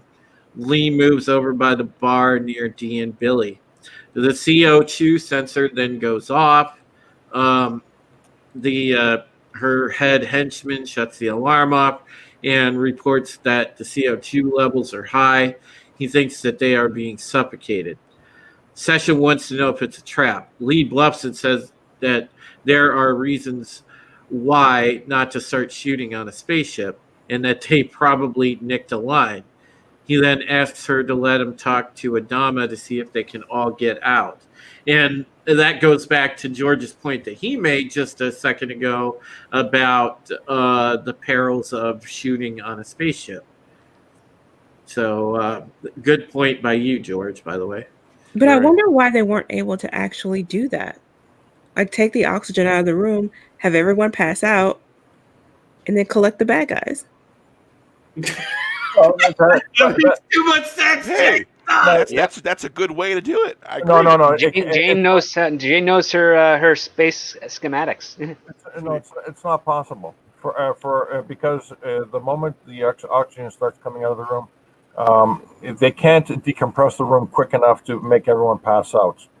So the bad guys with the guns, they'll realize that the oxygen is coming out of the room, and they will actually cause damage, shoot, or they might go crazy and start killing people one at a time. Exactly. Or to go conversely, why not just put in some nitrous oxide gas, harder to detect, still gets the same result. Then everyone starts laughing. Yes, yeah. But in hindsight, that would probably work. But in an act of seconds and minutes that counts. Who has nitrous oxide, available to them. Right.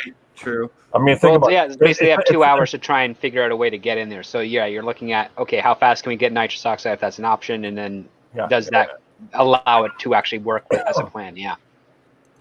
O2 deprivation affects different people differently. The Rif Korean makes a good point there. Well, yes, that is a good point, and something that is interesting. Everyone has to understand that we're talking about these are 12 colonies. They come from different planets, so different atmospheres, right? Well, they're human. They are modified somehow, some way from the planets they've come from. So a lot of the stuff that they experience personally is not very the same, actually, with the other people from the other planets. Well, that part hasn't been defined yet, but I would speculate that would be as such. I mean, if these 12 colonies are somewhere in the same system where each planet has comparable gravity, where it can go between each other ones without many issues. There's lots more of the lore that hasn't been explored in the live action part of this series yet. But I would speculate that if you have 12 colonies of people, there'd be some variations with regards to the planets and how people would adapt to them. Yes, because adaptation takes millions of years. But George is right though. Like Rif Korean brings up the Sagittarians later on, but that isn't touched on until obviously later on in the seasons. But it's not like Expanse, like they haven't evolved differently. Yes, but scientifically and statistically, it's quite an improbability for a system to have planets that are within, say, a 10% range of gravity and atmosphere. It's all in one system. Yeah, I understand. It takes time for them to adapt. Right? In other words, the optimal Goldilocks zone. Yeah, exactly. Yeah, and the thing is you got to remember too, when you're watching a Hollywood show, there is times that you have to suspend disbelief, and that is, I think, one of the things when we deal with watching science fiction genre, especially, that a lot of times we do suspend disbelief on things like this because, scientifically we know the difference, but there's the terraforming process. So you can find several planets with maybe similar or negligible difference in gravity, but you'd have to terraform it to be habitable. And that could be the case with the 12 colonies, because we don't know what their orbits are like, and we don't know their density of each planet, and their position from the sun. And on top of that, we don't even know if some of the colonies are actually like giant dome colonies that have artificial gravity and things like that. Because, for instance, like today, if we were to sort of put a colony on Mars without any change in gravity, and there would be children born there, their hearts would be so weak because they're pumping at a different rate of gravity that if they were to come to Earth, they would probably die. Isn't it something like 35% of Earth's gravity on Mars? Yes. Okay. Something like that. Yes. No. That's the moon. Mars is 6. The moon is 1/6, and then the moon is 1/6, and Mars is a little bit more gravity, but not a whole lot. Yeah. And the interesting thing is, this particular frame of thinking. I only know of one sci-fi book or comic book back in the day, mid '80s, by a gentleman named Mike Grell. He did a book called Star Slayer, and in that story, while it did take place in the future, you had multiple aliens and all that stuff. But what you end up finding out during the course of collecting that comic book series is that all these aliens were actually humans who evolved on the different planets that they had colonized. Okay, so I can see, your line of thinking after that. Yeah. You also see something similar, though, on The Expanse, where humans have been spread out into these different areas and they evolve differently. And when they come back to Earth, they have to do things to modify. Yeah, right. To adjust. Or else they got something like the space bends. Right. Yeah, exactly. Yeah, exactly. Culture. What did you think about that?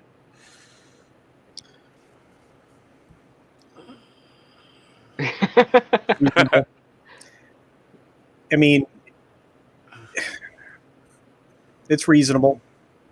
I mean, the varying gravity would definitely play a factor. I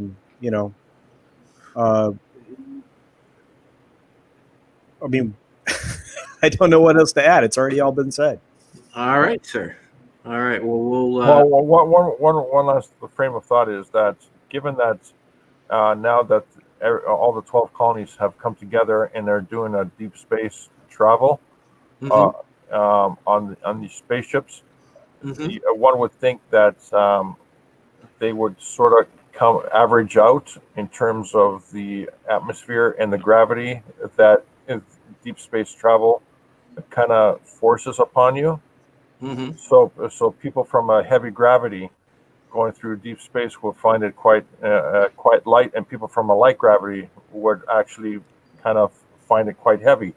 But given that every one of these 12 colonies are now experiencing the same environment / atmosphere of constant movement from the ships, over time, maybe their trip to the doctors would help them adapt onto an average atmospheric and gravity that conforms across all the ships that are running for dear life. All right. So, but okay. So I'll just ask this question then, because it seems pertinent. So everybody's bone density is going to be different to begin with.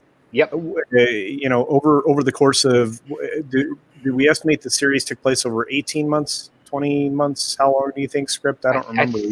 I think this series takes place just over a course of less than 2 years. Yeah. So if that's the case, I mean, is your bone density going to switch that quickly? No. Actually, it most likely won't switch at all. It'll actually only change with the children, like with anyone that's growing, actually. However, they bring up another great point. If they disable the gravity on Cloud 9, you can't fire a weapon. I mean, you can fire a weapon in zero gravity, but you're going to be thrown in the opposite direction at just the same velocity, so it's going to be kind of useless. So you pretty much just remove them as a threat. Yeah. And that's a lot easier to do. That's almost an instant reaction. You just take out the gravity and everybody starts floating. And it's like, okay. That's true. Well, the only thing that I could say about what George is saying is you're right. You're not going to find a bunch of planets that are going to be M-based planets that are going to have the same atmospheric conditions, but yet we're existing in a world where our suspension of disbelief allows for all of them to coexist and move around in all of these different ships and have the same physical experiences. So did they magically were all these planets that close to the sun with the same circumference and within very little tolerance of each other? So it could be a miracle system too. Like, remember, the universe can behave whatever way it wants to. If it wants to have a solar system with 12 planets of identical density and orbit and maybe daytime, it can. I mean, it will find a way. But like, just because we haven't observed it yet doesn't mean it's not a possibility. That's true. Were the 12 colonies from the same system? That's an interesting. Were they from different star systems that were nearby?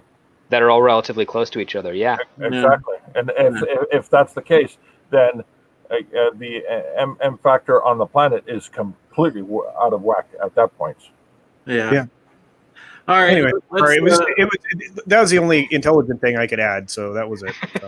All right. Well, let's scoot on here. We're gonna blow through some more of this. So, all right, on the wireless, as we switch over to the CIC on Galactica, on the wireless, Adama and Starbuck are talking, and Adama lets Starbuck know that 2 strike teams will arrive in 10 minutes. In the midst of this conversation, Adama receives word that Sesha has called, and he tells Starbuck to stay on the line. He motions for Ty to pick up.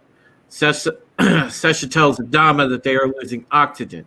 She wants the oxygen restored or it will kill all the hostages. Adama answers that it'll be over then. She said that it's not over until the Cylon is dead.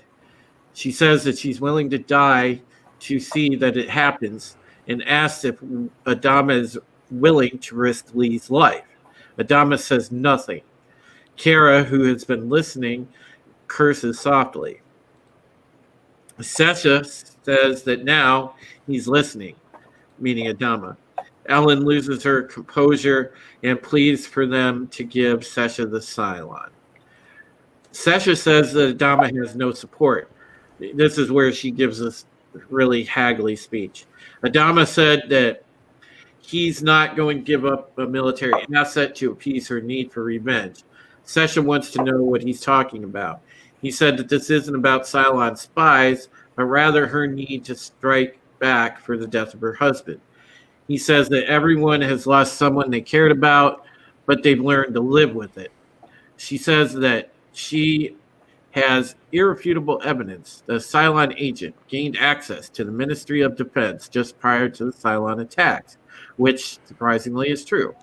Adama responds that complicated answers are looked for when something tragic happens.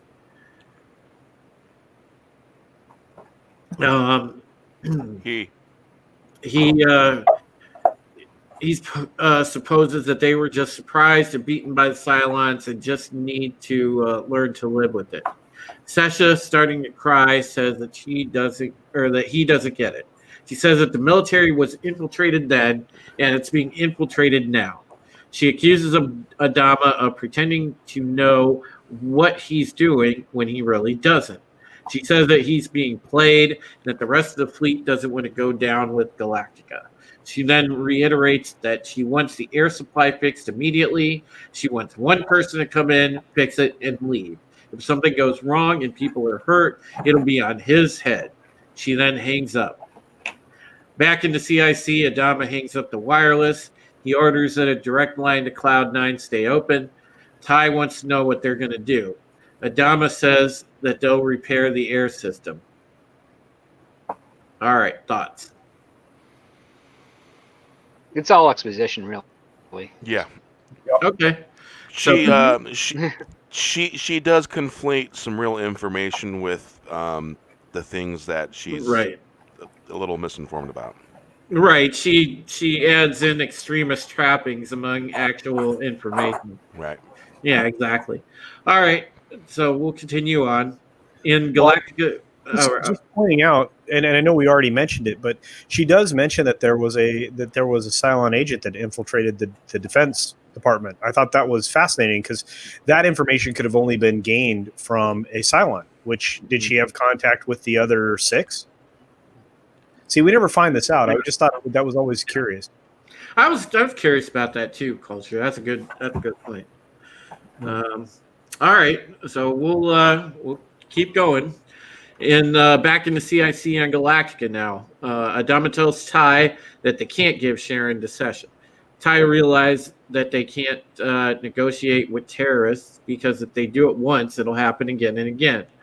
Ty then reminds Adama that it's not Sharon, but a Cylon. Adama said that he knows that. Ty counters that he thinks part of Adama still looks at it and remembers the rookie pilot that reported aboard 2 years ago. He tells Adama that that never really was, and it's a machine. They're interrupted by a call on the wireless from Kara. Starbuck reports that Tech found nothing wrong with the air supply in the lounge. She guesses that someone might have messed with one of the CO2 sensors. Adama guesses that Lee might have and wonders why. She guesses that he's giving them an opening. Adama wants someone to go in on a recon mission, assess the situation, and quickly leave. At her staging area on Cloud 9, a tech walks up and says he's there to repair the O2. Kara looks him over, takes his hat off, and puts it on. Gunny asks her, "Hey, what are you doing?" She said, "Well, I'm volunteering." Then she asks for the tech's toolbox. From inside the lounge, knocking is heard. Sesha points her gun at the hatch. The main thug moves in closer to cover the hatch, and one of the other thugs opens it. Kara enters the lounge, and Sesha orders that she is searched. As one of the thugs starts to close the hatch, Kara says that they are running out of air. The man in charge stops the hatch closing at about halfway. He then gets on one knee and covers the hatch opening. In the meantime, Sesha covers Kara as she gets patted down and checks her toolbox. He says it's clean, and Sesha tells her to go and make the repairs. Kara gets her toolbox and moves towards the back of the lounge. Ellen shows a flash of recognition, and Sesha's main thug notices. He wants her to turn around. He cocks his gun and wants the other man to recheck the box. Kara opens the toolbox, opens the hidden compartment, and pulls out 2 pistols. She turns around and starts firing. She hits one of the thugs, who goes down. The Marines come in through the half-open hatch. Gunny looks to make it in before the main thug sprays the entrance, hitting most of the Marines. Lee makes a move and finds himself in the line of fire between the main thug and Kara. She shoots Lee while the main thug reloads. Gunny runs over to Kara and says they have to clear out now. He grabs Kara and she moves slowly as she looks back at Lee falling down to the ground wounded. The main thug sprays shots that strike Gunny in the legs. Sesha hits the release for the hatch, but he and Kara manage to make it out before the hatch slams shut. Meanwhile, Lee lays on the floor in shock and a pool of blood. Dee gets up and runs to him. Sesha checks on the dead man, well, the man who is now dead, one of her thugs. Paige. Yeah, Paige. Dee calls for Billy to get shirts and towels to try to bandage Lee's wound. Billy gets up, and the main thug says that he wasn't told he could move. Billy says that if Lee dies, then they won't get the Cylon. She tells the main thug, Vincent, to let Billy go. Back in the CIC, Ty paces. Wireless call comes in. It's Starbuck. Adama and Ty pick up. Adama asks about the reports of shots fired. Kara reports their cover was blown. She said 2 Marines are down, probably dead. Behind her, Gunny's leg wounds are being bandaged. She continues and says that one of the gunmen is down along with Lee. Adama orders her to stand down and hold her position. Kara then adds that Lee was hit by friendly fire and it could have been her. All right, so thoughts on that, guys? Wow, that was a cluster. Mm-hmm. Yeah. And once again, you know, Ellen, she sort of gave Starbuck away a little bit there. Yeah. Innocent as though it is, but still, it's just one of those things that just keeps popping up with her. Ellen sucks. But these guys keep picking up on things like that, which just, I mean, what's their background that they're able to do that? What do you mean? Like, a character will look a certain way or look at another character, and despite everything's going on, they immediately see it, assess it, and determine exactly what is happening. As if they're all soldiers, and they may be, but I didn't catch that. Yeah, those Marines sucked, by the way. Just want to say, because you know, Rip Korean and Culture Casino are making good points in the chat. Why didn't they use flashbangs? Well, why were there so few of them? You know, well, they were on leave, Jane. They would just happen to be Right, but we see Adama come in later, right, with a bunch of other people. Mm-hmm. So why not just send all of those people from the start? Well, not only that, they have 2 hours. They can mobilize enough people. Yeah, they have 2 hours. They can mobilize people to Cloud 9. They could immobilize everyone else who's on the ship. Right? It didn't make any sense. Stop making sense. It's like 3 or 4 people. You're telling me that there aren't more soldiers on this ship who could have been sent in there? No, you're right. You're right. I mean, you know, you're right. But remember the golden rule of television. It's in the script. It's just so bizarre. It is bizarre. It really is. And But then where's Lee get shot? Like, what? Help us out. because I don't know, somehow he put himself in the middle of the line of fire, you know, and Kara went and just, you know, she blasts him right in the chest. Like, you jackass. Kara's the best fucking marksman on Galactica. She's better than fucking Lee, for God's sake. Which we just saw. Yeah. But she manages to, like, blast him in the fucking chest. Like, wait a second, what happened here? Yeah, and Jane's tearing this episode apart. Script doctor, help. But no, she's right. See? That's what I was afraid of. Oh, man. Oh, goodness, guys. Goodness. All right, so go ahead. And even one more thing, too. Like, the guy not allowing, what's his name? The simp guy to come over and help bandage up Lee. Like, all of them should know in that moment, this kid has to survive. Right. If he doesn't survive, Adama's going to come in here and kill us himself. Yeah, you would think they would know the stakes by then. Like, oh, shit, we can't let Adama's son die or we're fucked.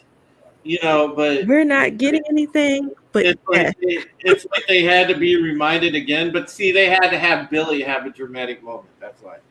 All right, so... all right, I need to step away for a quick second. If one of you guys wants to go ahead and continue with Act 3, I'll be right back. Act 3. Billy has gotten some towels and Dee tries to stop Lee's wound from basically bleeding out. She starts to cry because she's not able to stop the bleeding. Billy, with all sincerity, tells her that Lee will be okay. Billy's eyes are like biggest semi-trucks when he's telling her this, and the third gunman, who has a extra pistol in his waist, in the Galactica brig, Adama talks with Sharon via the phone to her cell. He wants to, if she's playing them, see if they're playing them, and he just wants to get a feel. And she points out that she saved Galactica and him at least 5 or 6 times, but then he still can't believe that she's not playing them. He wants to know. You can tell he's got a lot of thought, and he's really thinking deeply about this. And gives away the Cylons in the fleet, and she says that she won't. So basically, he point blank asked her who all the Cylons are and where they're at, and she said no. Yeah, she wants to know, is she dedicated to the humans or to the Cylons? And Right. he got an answer out of her right here. Like, yeah, it's not both. She'll protect the And Cylons. I don't know if you know the Mhm. script, Doctor, but she's showing a little bit of resentment for being treated the way she is after she's basically really helped them out a lot. And a little thing like taking the cuffs off and some good treatment probably could have gone a long way. She probably would have told them. But it's just all a matter of how you treat people, you know? Whether they're a Cylon people or whether they're a human people. Well, yeah, I mean, well, here we have the fleet is in fear of her and what she could do and how she could manipulate people, and they've been slowly giving her more access as time goes on. Like, she's still escorted by guards, but she's able to have conversations with Adama and other members of the crew without cuffs on, but she still has to, wear them as she's going back to her cell. And they're trying to slowly create a relationship of trust between the two, but there's always going to be that apprehension, given that the Cylons, started a war and nearly annihilated all of humanity. But this scene here, it feels kind of like a red herring. Like it's setting up for something else that we're not going to have played out at this episode. Right. Adama's priority should really be getting those hostages done. And as soon as they demanded for Sharon Valeri, it's like, oh, well, we had that scene where there's a dead one in the morgue, so why don't they just go grab that and see if they can buy some time with the ruse of the body. Right. And it takes them a long time to get there. It takes them about 35, 36 minutes. Yeah. I know, right? Yeah. So we're at the part where Vincent says Lee will be okay. Okay. So Billy kind of doesn't help the situation because he makes a offhanded crack about Sasha losing a husband and the world owing her an explanation. And then Vincent, the lead thug, speaks up and says, well, he was a good man and that was his brother. Billy said that he lost his brother on Pycon and that he was equally a good man. Mm-hmm. And so back on the Galactica now in the CIC, Rosalind shows Adama and Ty a manifesto that Sesha sent to the press before she took over the lounge. She describes it as a collection of conspiracy theories regarding Cylons in the military and the government. She said that it's getting a lot of attention in the fleet. She wants to get their people out quickly. She points out that Marines are on Cloud 9. Adama said that the pressure door has been resealed. Ty says that the amount of explosives needed to blow the door would probably kill everyone inside the lounge as well. That's convenient. Adama said that there is only one thing left. Rosalind says that if they give in to the terrorist demands and hand over Sharon, they will permanently weaken their own position. And she's right. You can't negotiate with terrorists. Nope. Ty poses a question as to whether they may be right in that Sharon has been playing them all along. Rosalind says it's not about Sharon, but about how they handle this situation for the long term. Again, correct. Their debate is interrupted by a call from Sesha Abinell on the wireless. Adama answers. He asks how his son is. Sesha says he's alive, but her friend and 2 Marines are dead. She adds that Lee is dying. Sesha says that she really didn't know until right then how far she would be willing to go. Mm-hmm. She tells her thugs to pick 2 of them. They pick Ellen and Billy. Ellen immediately starts screaming for Saul to give them what they want. That's funny. Back in Very brat-like, I must add. Yes. Back in Galactica CIC, Ty is worried that they're going to kill Ellen. Adama tells Sesha Is he to wait. really worried? Oh, yeah. Or hopeful? Adama tells Sesha to wait. He agrees to hand over Sharon's body because he's been convinced that they have been played. He says that Sesha can have Sharon on his terms. He'll hand over her body in exchange for the hostages. Sasha agrees to the deal and hangs up. So, any thoughts, guys? No. All right. It's a bunch of pressure. It's a pressure cooker.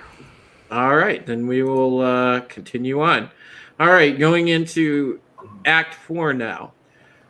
A Raptor enters the Cloud 9 landing bay. Armed Marines escort a body, which is Sharon's, and Admiral Adama onto Cloud 9. As they pass Starbuck, she asks to help, but Adama says that I'll take it from here. Dee tells Billy to stop watching the third man. She knows he's thinking he can get his gun. He said he's only considering it if something happens. Dee tells him that he's not a soldier and he's not trained for that. She adds that he has nothing to prove. He says that he knows. He then continues watching the man, and Dee notices but says nothing. The main thug, Vincent, is on the wireless. He tells Sasha that they are right outside and that they'll give them the body when they open the door. Sasha agrees. Vincent tells them that they'll open the door, but if anything goes wrong, he'll start killing hostages. He hangs up and hits the door release. The door opens and two men wheel the body in. Billy stands up while Dee continues to tend to Lee. Sasha pulls the sheet back to reveal Sharon's pale face. The remnants of a wound can be seen on Sharon's left cheek. Sasha's rage builds up and she puts 2 bullets into Sharon's body. Her emotions released. Sasha says it's over. Vincent stops her because he thinks something's up. Billy closes up behind the third man. Dee is upset, but she keeps her mouth shut. Marines take position outside the lounge. Vincent pulls the sheet down further and notices the autopsy scars across the other scars. He realizes that she's been dead for weeks. Marines move in down a darkened corridor. Vincent says that their Sharon is still alive. Sasha's rage returns and she tells him to kill Dee. He begins to turn. Marines run down the stairwell. Vincent moves towards Dee. Dee looks up. Marines move away from the stairs. Billy grabs the gun away from the third man's waist, pushes him out of the way, and fires at Vincent. Vincent is hit and returns fire. Billy is hit, and then he and Vincent both fall. The third man raises his gun. Marines rush in. One puts a single shot into the third man. Sasha turns to fire. The second Marine fires. Sasha is hit by 2 shots. Billy hits the floor. The third man is down. A Marine closes in on him and checks his vitals. He calls for a report. 2 other Marines report indicate that Vincent and Sasha are both down. He gives the all clear. Dee gets up and calls for help. Additional Marines escort Admiral Adama into a lounge. An emergency team is called for. Adama walks past Sasha's body sprawled out across the first Sharon's body, which is hilarious because he legit just walks over it like, yeah, I'm just walking over this trash. Step over. Okay, yeah. Adama looks around the lounge. He spots Lee and calls for a medic. He leans over Lee and tries to yells him back to consciousness as the ER team moves in and begins working on Lee. Lee mumbles and Adama is encouraged.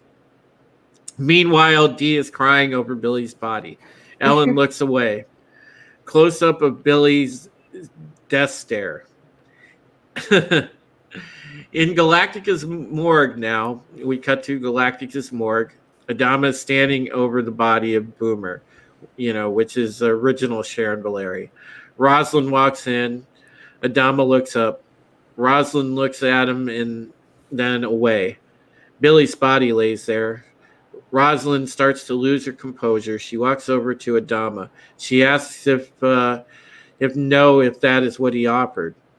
Adama said it was a calculated risk. Rosalind said it wasn't worth it. Rosalind walks over to Billy's body. She sits down and takes his hand. She begins to cry. She reaches out to steady herself as she breaks down. Adama listens. Rosalind composes herself. She then fixed Billy's hair. She said that he was so young, and she sobs again. She closes her eyes and tries to stop herself from crying. She has to get up and leave. Meanwhile, in the Galactica sickbay, Lee comes around and finds Dee by his bedside. He asks her what's wrong. She answers that they can talk when he's better. He drifts off and Dee doesn't want him to. She says he can't leave and that he has to stay.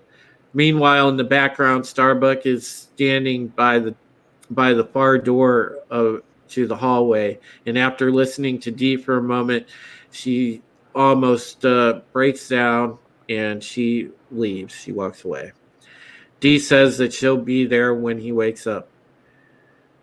Meanwhile, Athena, Sharon, lies in her bed in her cell, and that is our end of episode. Well, there's the overtones of Sharon had her hands on her pregnant belly. Mm-hmm. That was to me, that was a little bit of foreshadowing. Mm-hmm.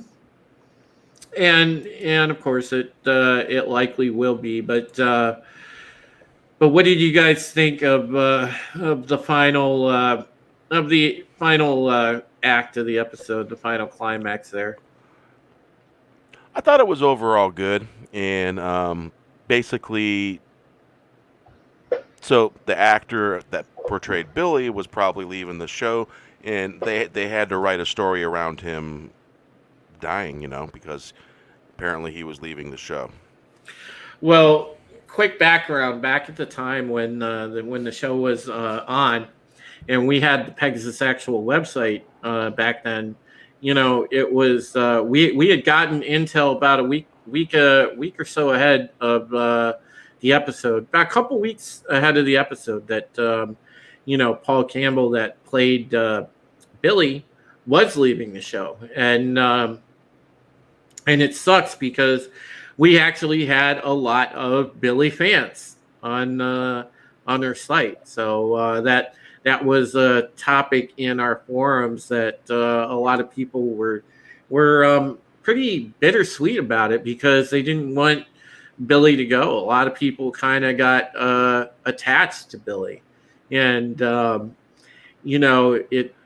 it really hit people hard when Billy died, because even though he was technically a supporting character, whatever you think. And by the way, welcome, Teresa. I see you came in the chat. Great to have you in the discussion. Hey, Drew, didn't we start seeing more of Zarek after Billy's death? Yeah, there will be some Zarek-centric episodes coming up again, but yes, you will see more. Just kind of wondering if there was a correlation. You will see some more as it moves along, and of course, again, we're also going to be introduced to another presidential assistant in the future. So, anyway, though, yeah, there were a lot of people that did like Billy, and it hit. I remember back at the time, it hit the fandom pretty fairly hard, because people had become attached. A number of viewers had become attached to Billy. So this was a hard death for some fans that watched the show. Overall, if I would say for this episode, I would probably give it a 7. Most likely, if I was going to put a number on it, just because it was very spotty. Obviously we've nitpicked it. We've kind of pointed out a lot of spotty, and you give it still a 7? Yeah, because of the impact of the death script, and that's what I think it was for me, and that's why, because you have such an important death in an episode, I'll give it that. And that's for that reason specifically. It's played almost the same way as Tasha Yar was killed off in Star Trek. No, yeah, you get a good point. But that's my kind of quick final thoughts on it. So, Culture, we'll move on to you. What did you think? Well, I think it was telling at the end when Dee was with Lee. When she's she's there when he's post surgery or whatever, Mm-hmm. and she's like, well, when you're feeling better, we can talk. And he says it was a hell of a vacation, and she says, yeah. And then she goes, Lee, and then Lee, you can't leave. You have to stay. You really have to stay. So you see, you can take two things from that ending part, from those ending lines. And the first one is, I sacrificed the other suitor in my life, for you, or he sacrificed himself for you. You have to stay. It's a very selfish thing for her to say at that time, for either reason, to me. In giving away, giving away the Sharon that had been killed, the boomer, to cause, the destruction that had happened. And then of course the subsequent firefight, Billy didn't have to die. Billy elected to do the wrong thing, in my opinion. He wasn't military. He wasn't trained with a firearm. He wasn't, he's part of the civilian government. So, he sacrifices himself or puts himself in harm's way, in a misguided attempt to show the woman that he loves and that he's been spurned by. That he's courageous and he can. Yeah, exactly. And it ultimately leads to his death. So, there are several things that she could be feeling at that time. And one of them could be, would be guilt. But at the same time, she may have just decided she's done with loss, and that, the courtship she truly desired, was going to be Lee at this point. So, I just don't. I had a lot of difficulty with the episode. Now, this episode is lower on the totem pole for me. I mean, there were elements of it I enjoyed because there were some parallels with some misguided thought processes that we're dealing with in today's society. Prior to that, it was misguided thought processes when it came to terrorism in general. But right now, we're dealing with some other parallels. So, but this still only mustered a 6 for me. And it barely made it to the 6 line, and it was because of Jane Theory was tearing the story apart. Which, even before that, I was at a 6. So, but that's the problem. Jane's so brilliant in her analysis. She is, man. Yeah, you put her in script in a room, and no show has a chance. It's like, this thing sucks. Oh man, that's not true. Great shows are fine. It's just when you have a bad episode, you gotta hold them to the standards. I mean, yeah, this wasn't great. I mean, it really wasn't. And like I said, I only gave it the score I did because of the magnitude of the death on it. But I'm going to say something that's going to be, maybe unpopular, but I agree with Jane in that, Billy was never my favorite character. I understand his point. I was hoping for some growth in the characters. You and Teresa are going to be fighting. She likes Billy. I like Billy. I wanted him to become more than an overgrown teenager, because to me that was what was happening. And yeah, Dee was a jerk. I mean, Teresa's right. She's a jerk for one or two reasons. For one or two reasons, she was a jerk. And I love her. I mean, her character. I mean, I love her, and the actress that played her did an incredible job. And I don't like where her story ends. So, and I'm not going to foreshadow too much, but I don't like that. Yeah. But I simp a little for Dee. Not as much as Stephen Walton, but I can say this that in this particular circumstance, for one or the other reasons, there's only two. It was selfish. It was being a jerk. So I agree with Miss Martin in that sense. But yeah, and Ruth Korean, you're right about that. That's the intel we had gotten a couple weeks ahead of time. And the funny thing is back then what would happen is Paul Campbell left that show to ultimately wind up in the reboot of Knight Rider, which, oh God, I feel bad for the guy now, but yeah, it still sucks that Billy was killed off. Go ahead. I only have one last question for Script. Script, was Knight Rider a Larson show too?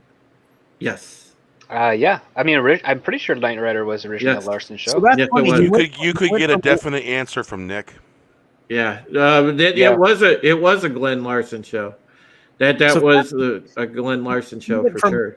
yeah he went from one former Glenn Larson show that wasn't a Glenn Larson show anymore to another former Glenn Larson show that wasn't a Glenn Larson show. Exactly. Yeah. Exactly.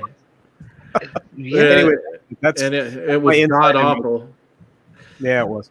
That was my But- insight and my rating. So, but I'm sure Jane is going to tear it even farther down. So let's see. Yeah. Go ahead, Jane. Well, I will give it a 5, and I'm being very generous. Oh, Yeah. damn! I hated Damn! I hated everything about it. It just didn't seem nothing seemed right.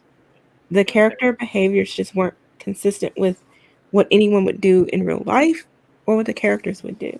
It was just too weird for me. Okay. No, I didn't like it. All right. I feel you. You know, that's cool. It's like you was just keeping it real savage 100. Oh, man. Nice. You know, honestly, like I said, I gave it a couple of generous points for You don't need to re-justify it, Drew. It's okay, man.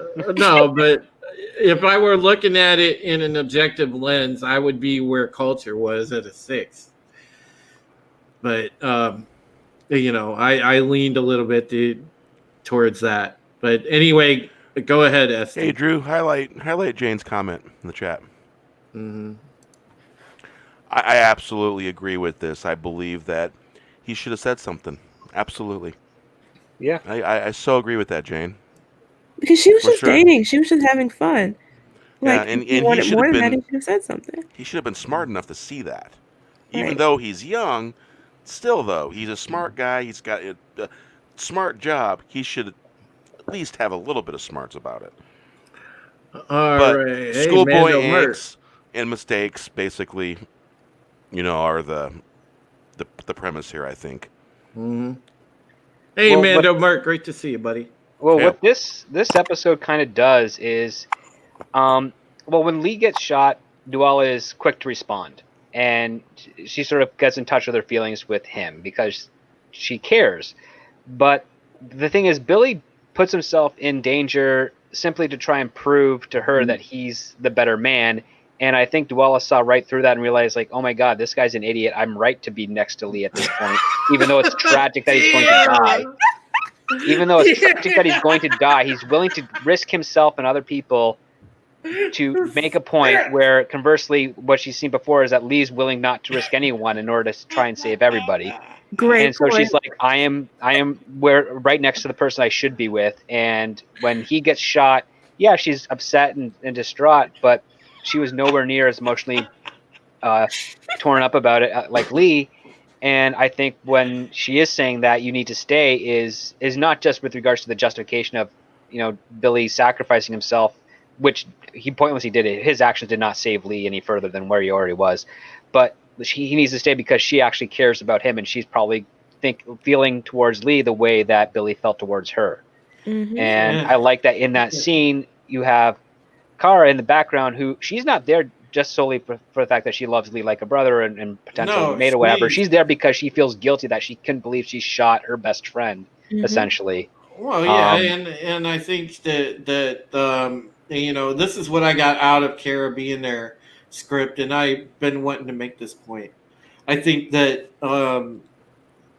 part of it is what you just said, and there's a part of it that is because it is the fact that she's slowly realizing that she's in love with Lee as well.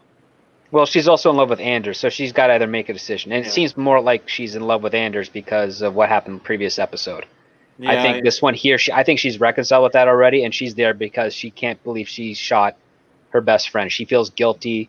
She feels like she maybe, because even though she was kind of given away by Ellen, she did kind of jump the gun a little bit further than she had to when she started opening fire. Like, she was pretty much just ready to shoot as opposed to assessing the situation like she was ordered to do.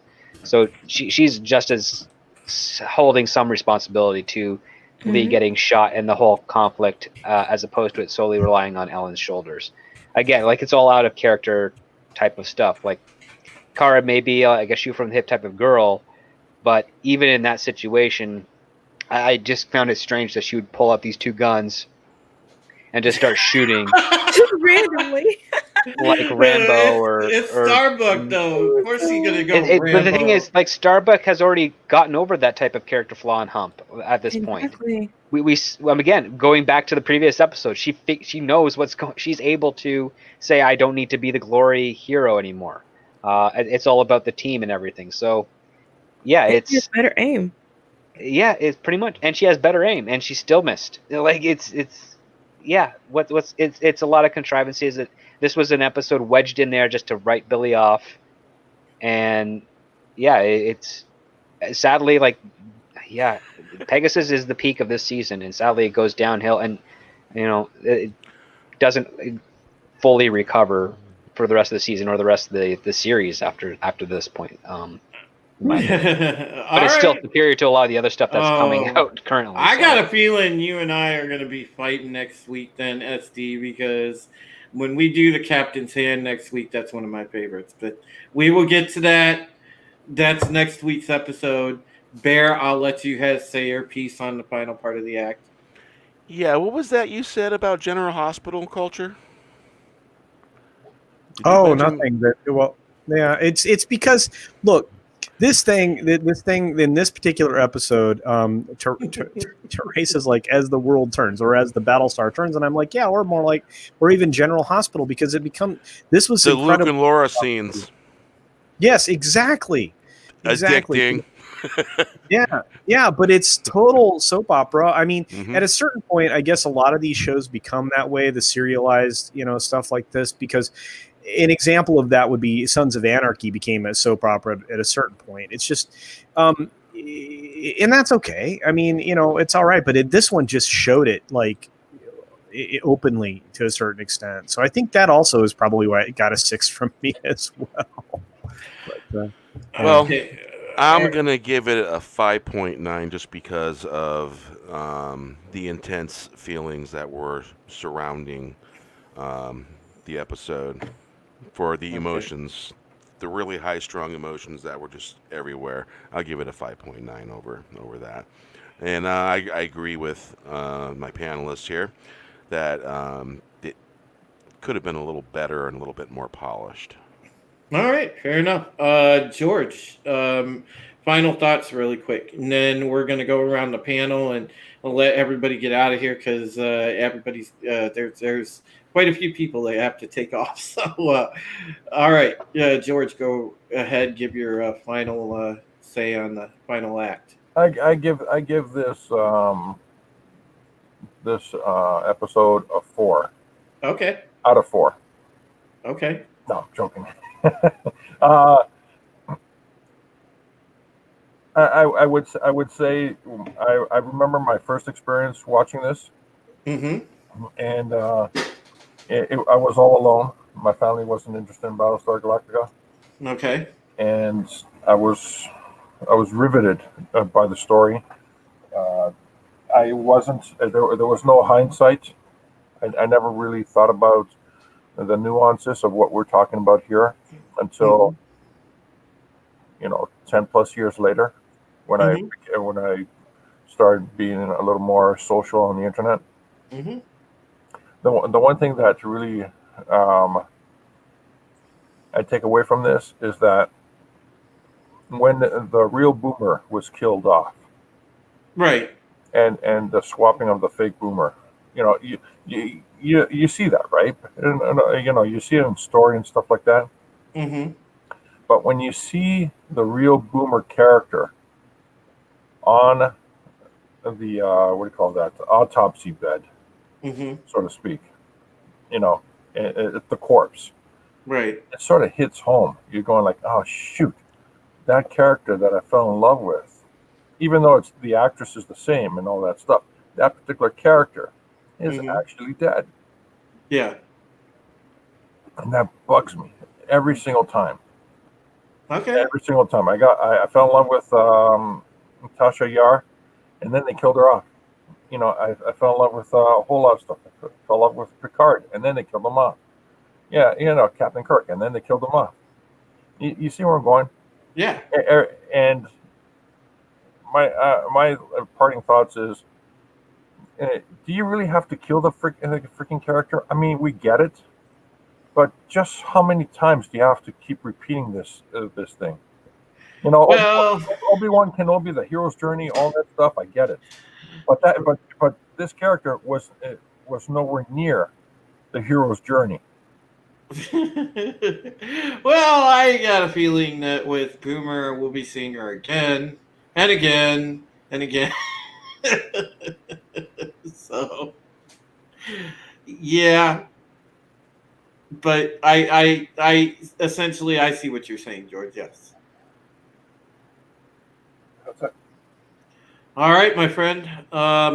Guys, like I said, make sure that you check out George's work, Joe King. That's still available right now just on your website, right, George? Yes, it is. Yes, it is. Okay. So, GeorgePeterGatzis.com. yep, just go to georgepetergatsis.com and you can check out Joe King. And it is some really quality work. If you want a good comic to read, man, George is top notch. He does great stuff. So make sure. It's a satire and sci-fi. Yep.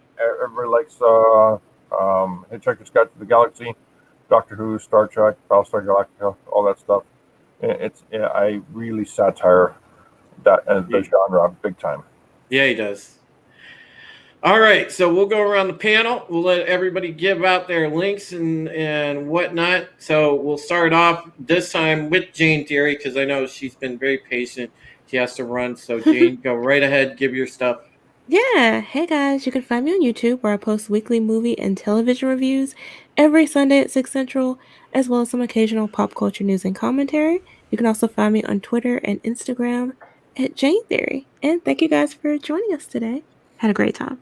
Yep. And of course, you can find Jane on Thursdays on here with us. Mhm. So That's right. So make sure you check out Jane. She has an awesome channel. She does great work. Awesome content creator, and man, she is she gets right to the point. She's savage, y'all, and that's why I love her. Oh, is there links in the chat with regarding everybody here? Yeah, I think Bear's throwing them in as we go, or I think Wes got it covered. okay. Wes got it covered. Yeah. All right. And so we'll let next Culture Casino. Oh, yeah, I'm Culture Casino. I have a YouTube channel. I make videos. I make 3 weekly videos, Monday, Wednesday, and Friday. I also do live stream on Sunday on my channel for basically the pop culture review or the culture review on Sundays. And that usually has a fixed panel, including Wes Moody and a few other people, including the Mirror Sphere's Origin. Sometimes we have random folks that join us as well, which I appreciate everybody that joins me on that show. AFK Bard would be one of our regulars when AFK is available. But we cover whatever happened the previous week and maybe what's continuing to be an ongoing thing as well. Other than that, you can find me here on Thursday. But prior to this, you can usually find me on Twibs, This Week in Bullshit on Justin Proper channel. And before that, I'm on one of many different channels that runs the brand new Le Gaming Lounge, which used to be 4 Guys Talk Games, but we found out that we weren't just guys, and we also found out that we're usually 4 or more than 4 of us. Then on Saturdays, I can be found many different places. Sometimes I'm on with Bear over the course of the weekend doing some cool stuff. And with me. Yeah, that's right. That's true. Yeah, Yep. I'm on with a lot of people. Wes Moody and I spend a lot of time together, especially on Friday and Tuesday and Wednesday. Now we have set shows. Conspiracy on Wes Moody's channel is a lot of fun. The new Trekkin' Tuesdays is great. We get to watch Star Trek Continued, which is an excellent series that's very undervalued and makes you feel like you're watching Star Trek again. And on Wednesday on his channel, we do Whatever Wednesdays. I do a bunch of other stuff. Like sometimes I'm on Sunday Fun Day with Midnight's Edge After Dark. Sometimes, I get to hang out with Script Doctor and lots of other places. I'm very grateful, but probably one of the funnest things for me is on according to Christie's channel on Saturdays, where we get to talk about our favorite top 10 movies of a given year. And I think we're on 1991. Is that right, Script? Am I getting that right? Yeah, he took off. I think he had to go. Oh, no. All right. Well, we lost Script, but be sure you support Script Doctor as well. He's got a great channel. He does incredible content, including the recent reviews that he's doing on the latest Star Trek series, the Upper Decks or Upper Decker or whatever it is. Lower Decks. Lower Decks. Well, like I like to call them, the lower dicks. Yeah, well, whatever.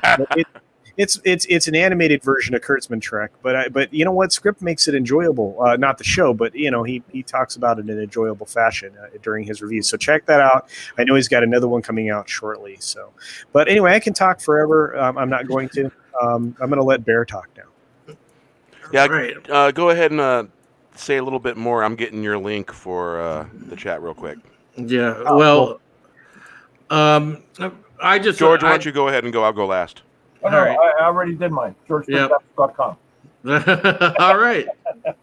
So Yeah, I threw your link and link to your book out there to your website as well.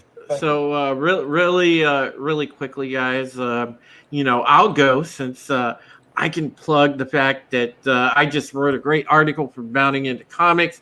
Hopefully, if it doesn't get published this evening, it's going to be out first thing in the morning. I wrote a really good article on the cancellation of Halo Infinite. And also, I sent a video along to John, so that should be on the Bounding channel tomorrow on the same subject. So you guys will get a double dose of info on that. And I am going to be writing an interesting opinion piece tomorrow on the new movie that's going to be coming to HBO Max called Unpregnant, which I absolutely hate, but we'll get into that in my article tomorrow on Bounding Into Comics. So just wanted to let you guys know briefly about that. And of course, Sunday I will be doing the live stream on the Bounding Twitch channel. We'll be doing some Dead by Daylight gameplay, so that'll be really fun. But that's the two things I wanted to let you guys know about. And of course, you guys know you can find me here on Thursdays. And by the way, Teresa, don't be surprised if I reach out to you to be a future guest on this panel, because I know you, dear lady, are dialed into Battlestar, so I will get you on here for sure. It would be a pleasure to have you. All right. So I'll go ahead and hand it over to Bear, and he can give his info, and then we will get on out of here. Well, you can find me on my channel at Bear Nerd Fun. I've been making some songs here, a few here and there. There's a little music list mix you can go to and listen to. And I have the late edition and the Four Horsemen, and sometimes the title's reversed. It's the Four Horsemen and the late edition. And I have Wes, Final Death Star. Those of us OG Fourth Wavers stop in every now and then. And lots of fun going on there. So hope to see you out there. And once again, chat, you're the greatest chat in our community here. We all mix it up together and we all hang out. Really appreciate you. Makes it fun. Appreciate you. And thanks, Drew, for having me on. I really appreciate that. It's always a blast. Yeah, and you'll notice I'm kind of scruffy. Yep. Hashtag beard nerd fun. All right, guys. I want to thank everybody that came out tonight in the chat. My goodness, we had a nice turnout. Roof Korean was here. CBC stopped by. Lady Mist was in here. We had a Dega that stopped by. We had, of course, the very awesome content creator, very knowledgeable person, Teresa. Miss Martin Muses came in here. Wes, of course, the Wes Moody webcast was in here. And we had just a cast of thousands this evening. Toxic Man Flu, Shellback, Hail Shellback, great to see you. My dear friend Angelus Draven, the best vampire on the internet. He is my dude, man. That's my guy right there. And I was hail to Bounding Into Comics. I was just very happy to see the turnout that we had. And there is Bounding Into Comics, folks. Make sure you check out the video that we put out today. That is John Trent that put out the video about 300 and the fact that they are now trying to come after the 300 movie, as if they didn't come after everything else that Zack Snyder did. They're trying to come after 300. So check that out on our channel. New video that John did, and he worked very hard on. It's an awesome video. So check that out on the Bounding Into Comics channel. All right. So thank you guys in the chat for coming out tonight. I want to invite you back next week because we're going to be doing a very one of my very high-rated episodes. I love the Captain's Hand. Lee will be back more as the Battlestar turns, and it'll be a good time. So make sure you check that out next week. It's going to be really fun. So until then, take care of yourselves and each other. Afterthought, I just put Bounding in the Comments link. If you're not sub, check his channel out. He's great. Oh, for sure. And the website, in his channel, he's got in his about info, he's got his website linked there too, where you can get all kinds of really good articles that he's putting out. Because pretty much everybody across the fandom uses all of our articles. So yeah, go to boundingintocomics.com and read our new content every day. We've got new articles on the website every day. So yeah, make sure that you check us out, chat. All right. I will see you guys soon. Take care of yourselves and each other. Trails. So say we all. So say we all. Oh.